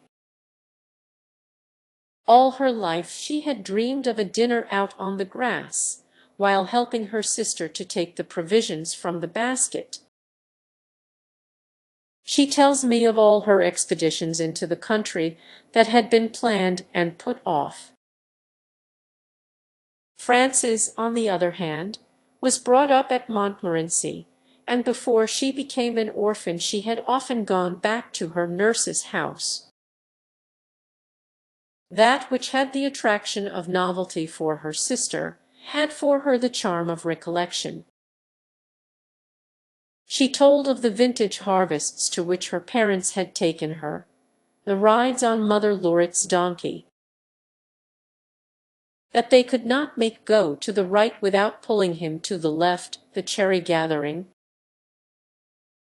and the sails on the lake in the innkeeper's boat. These recollections have all the charm and freshness of childhood. Frances recalls to herself less what she has seen than what she has felt. While she is talking the cloth is laid, and we sit down under a tree. Before us winds the valley of Sèvres, its many-storied houses abutting upon the gardens and the slopes of the hill.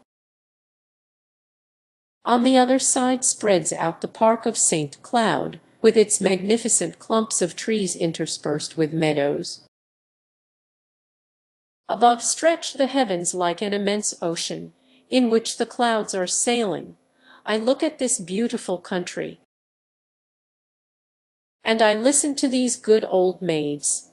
I admire, and I am interested, and time passes gently on without my perceiving it.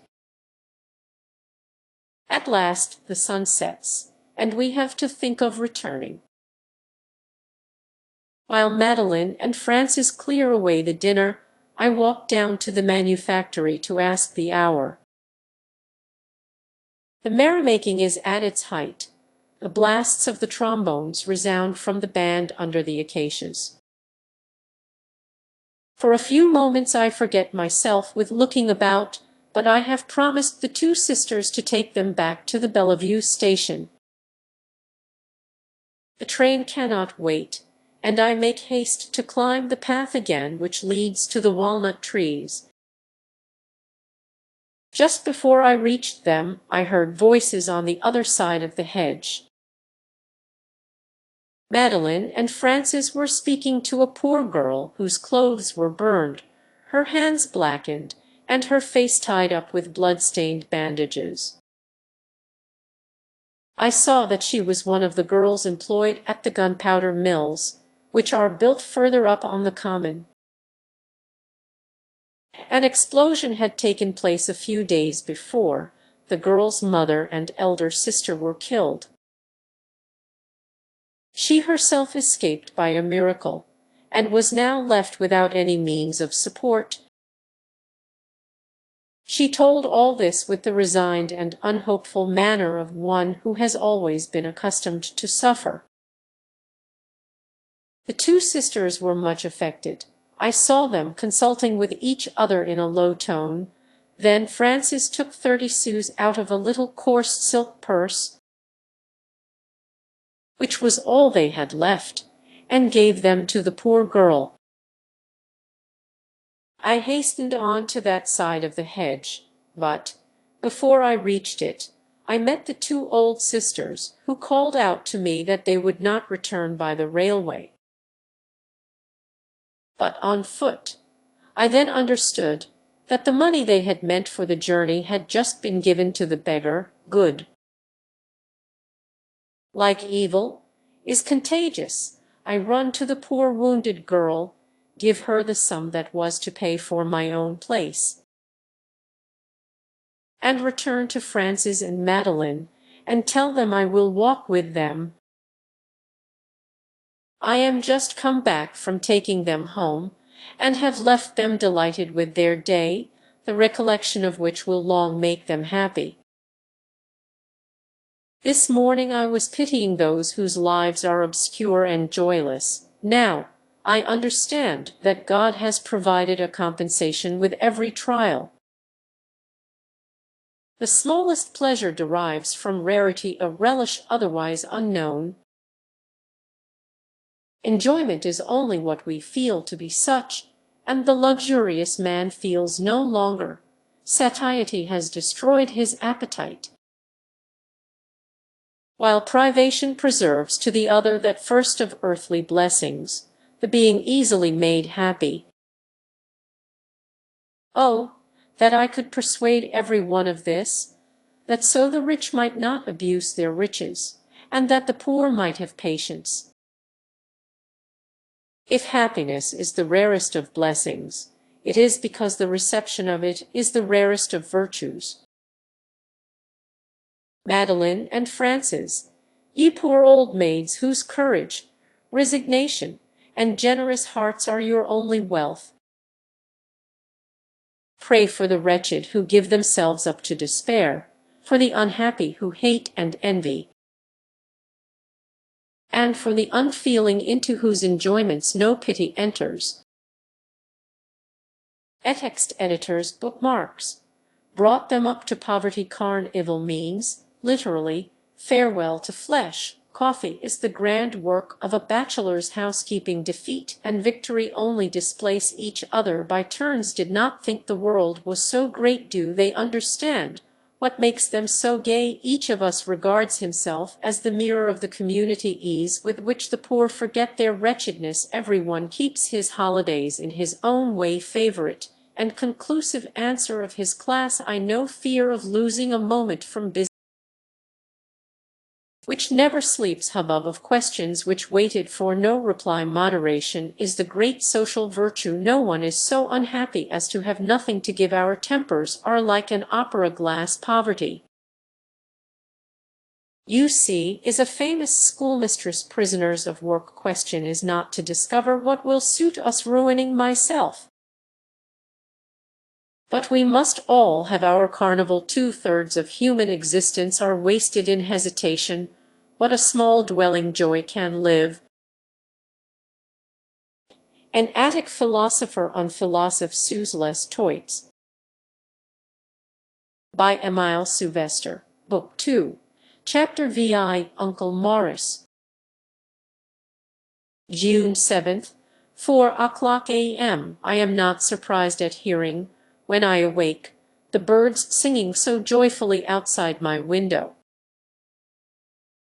It is only by living, as they and I do, in a top story, that one comes to know how cheerful the mornings really are up among the roofs. It is there that the sun sends his first rays, and the breeze comes with the fragrance of the gardens and woods.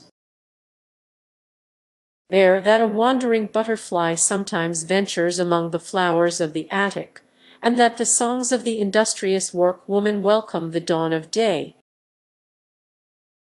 The lower stories are still deep in sleep, silence and shadow, while here labor, light, and song already reign. What life is around me! See the swallow returning from her search for food, with her beak full of insects for her young ones. The sparrows shake the dew from their wings while they chase one another in the sunshine. And my neighbors throw open their windows and welcome the morning with their fresh faces. Delightful hour of waking.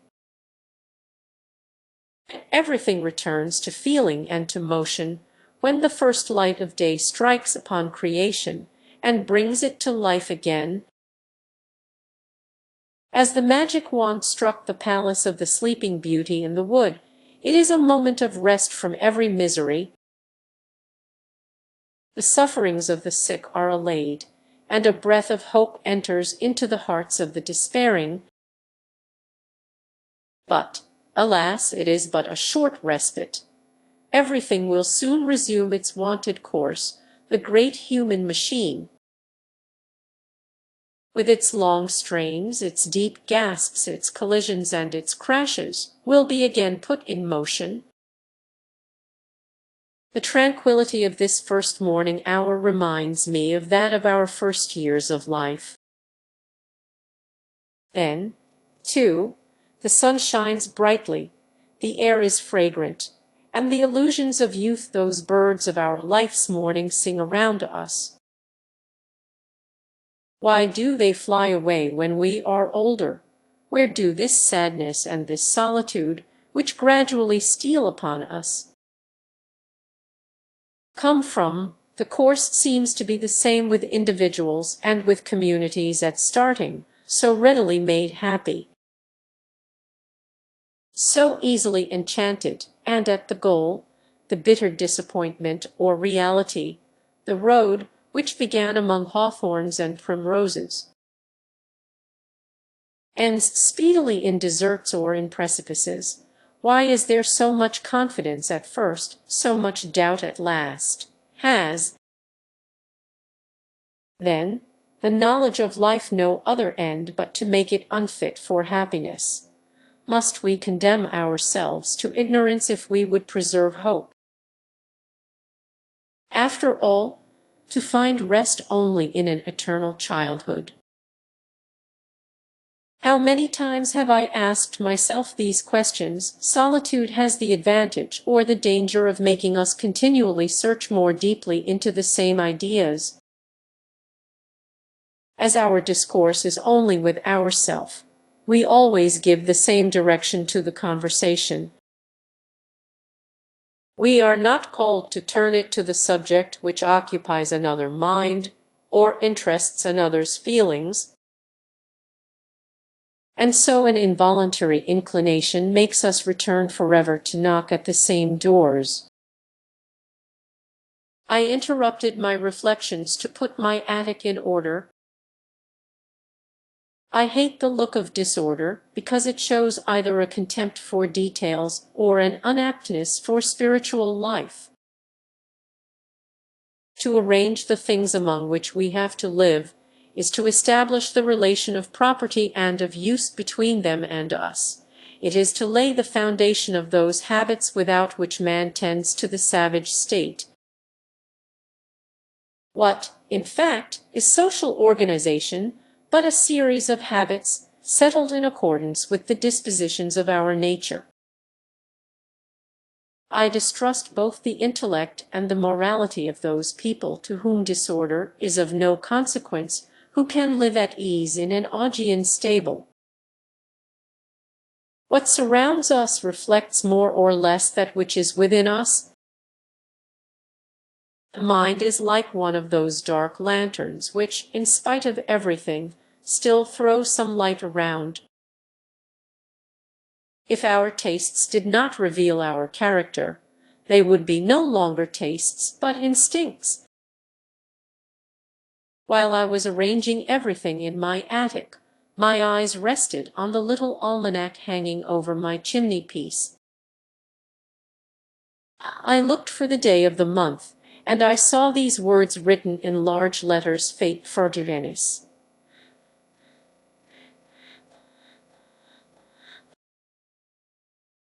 It is today in this great city, where there are no longer any public religious solemnities, there is nothing to remind us of it.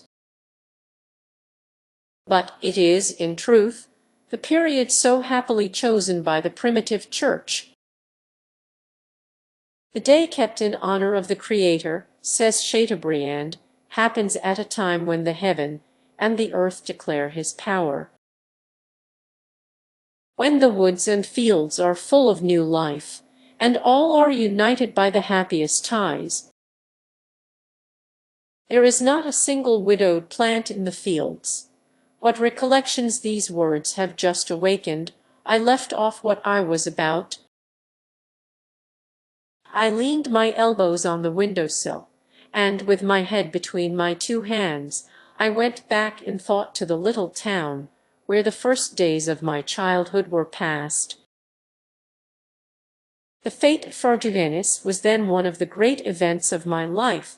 It was necessary to be diligent and obedient a long time beforehand, to deserve to share in it. I still recollect with what raptures of expectation I got up on the morning of the day. There was a holy joy in the air. The neighbors, up earlier than usual, hung cloths with flowers or figures, worked in tapestry along the streets. I went from one to another, by turns admiring religious scenes of the Middle Ages,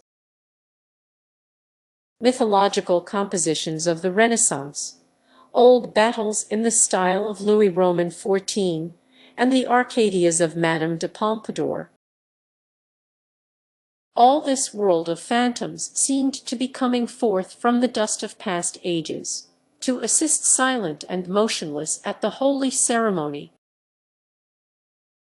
I looked alternately in fear and wonder at those terrible warriors with their swords always raised, those beautiful huntresses shooting the arrow which never left the bow, and those shepherds in satin breeches always playing the flute at the feet of the perpetually smiling shepherdess. Sometimes, when the wind blew behind these hanging pictures, it seemed to me that the figures themselves moved,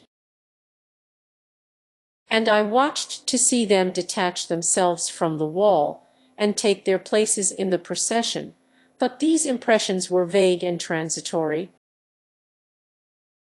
The feeling that predominated over every other was that of an overflowing yet quiet joy.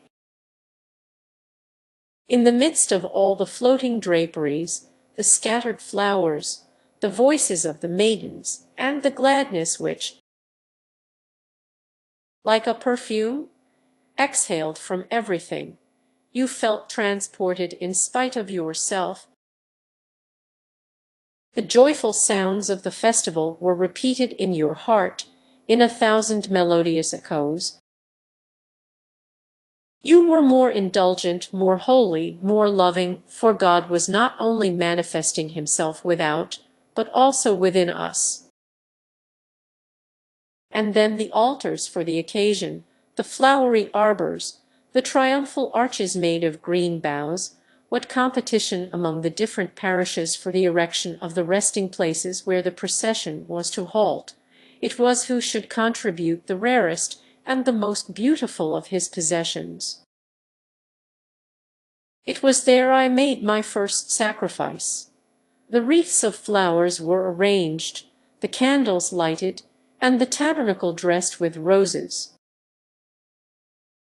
But one was wanting fit to crown the whole. All the neighboring gardens had been ransacked. I alone possessed a flower worthy of such a place. It was on the rose tree given me by my mother on my birthday. I had watched it for several months, and there was no other bud to blow on the tree. There it was, half open in its mossy nest, the object of such long expectations, and of all a child's pride. I hesitated for some moments. No one had asked me for it. I might easily avoid losing it. I should hear no reproaches, but one rose noiselessly within me. And every one else had given all they had. Ought I alone to keep back my treasure? Ought I to grudge to God one of the gifts which, like all the rest, I had received from him? At this last thought I plucked the flower from the stem and took it to put at the top of the tabernacle. Ah, why does the recollection of this sacrifice, which was so hard and yet so sweet to me, now make me smile? Is it so certain that the value of a gift is in itself, rather than in the intention? If the cup of cold water in the gospel is remembered to the poor man, why should not the flower be remembered to the child? Let us not look down upon the child's simple act of generosity. It is these which accustom the soul to self-denial and to sympathy. I cherished this moss rose a long time as a sacred talisman. I had reason to cherish it always, as the record of the first victory won over myself. It is now many years since I witnessed the celebration of the Fête de Venice, but should I again feel in it the happy sensations of former days? I still remember how, when the procession had passed, I walked through the streets strewed with flowers and shaded with green boughs. I felt intoxicated by the lingering perfumes of the incense, mixed with the fragrance of syringes, jessamine, and roses, and I seemed no longer to touch the ground as I went along. I smiled at everything.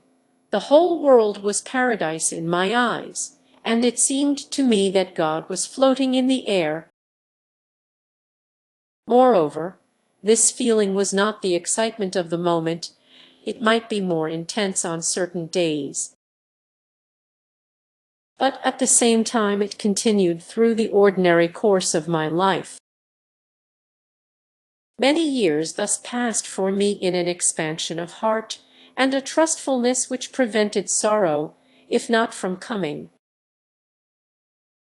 at least from staying with me, sure of not being alone. I soon took heart again, like the child who recovers its courage, because it hears its mother's voice close by. Why have I lost that confidence of my childhood? How strange the association of our thoughts! A day of the month recalls my infancy, and see, all the recollections of my former years are growing up around me. Why was I so happy then? I consider well, and nothing is sensibly changed in my condition. I possess, as I did then, health and my daily bread. The only difference is that I am now responsible for myself. As a child, I accepted life when it came. Another cared and provided for me. So long as I fulfilled my present duties, I was at peace within, and I left the future to the prudence of my Father. My destiny was a ship, in the directing of which I had no share, and in which I sailed as a common passenger. There was the whole secret of childhood's happy security. Since then worldly wisdom has deprived me of it, when my lot was entrusted to my own and sole keeping. I thought to make myself master of it by means of a long insight into the future. I have filled the present hour with anxieties by occupying my thoughts with the future. I have put my judgment in the place of Providence, and the happy child is changed into the anxious man. A melancholy course, yet perhaps an important lesson. Who knows that, if I had trusted more to Him who rules the world, I should not have been spared all this anxiety. It may be that happiness is not possible here below, except on condition of living like a child, giving ourselves up to the duties of each day as it comes, and trusting in the goodness of our Heavenly Father for all besides. This reminds me of my Uncle Morris. Whenever I have need to strengthen myself in all that is good, I turn my thoughts to him. I see again the gentle expression of his half-smiling, half-mournful face. I hear his voice, always soft and soothing as a breath of summer. The remembrance of him protects my life and gives it light. He, too, was a saint and martyr here below. Others have pointed out the path of heaven. He has taught us to see those of earth aright.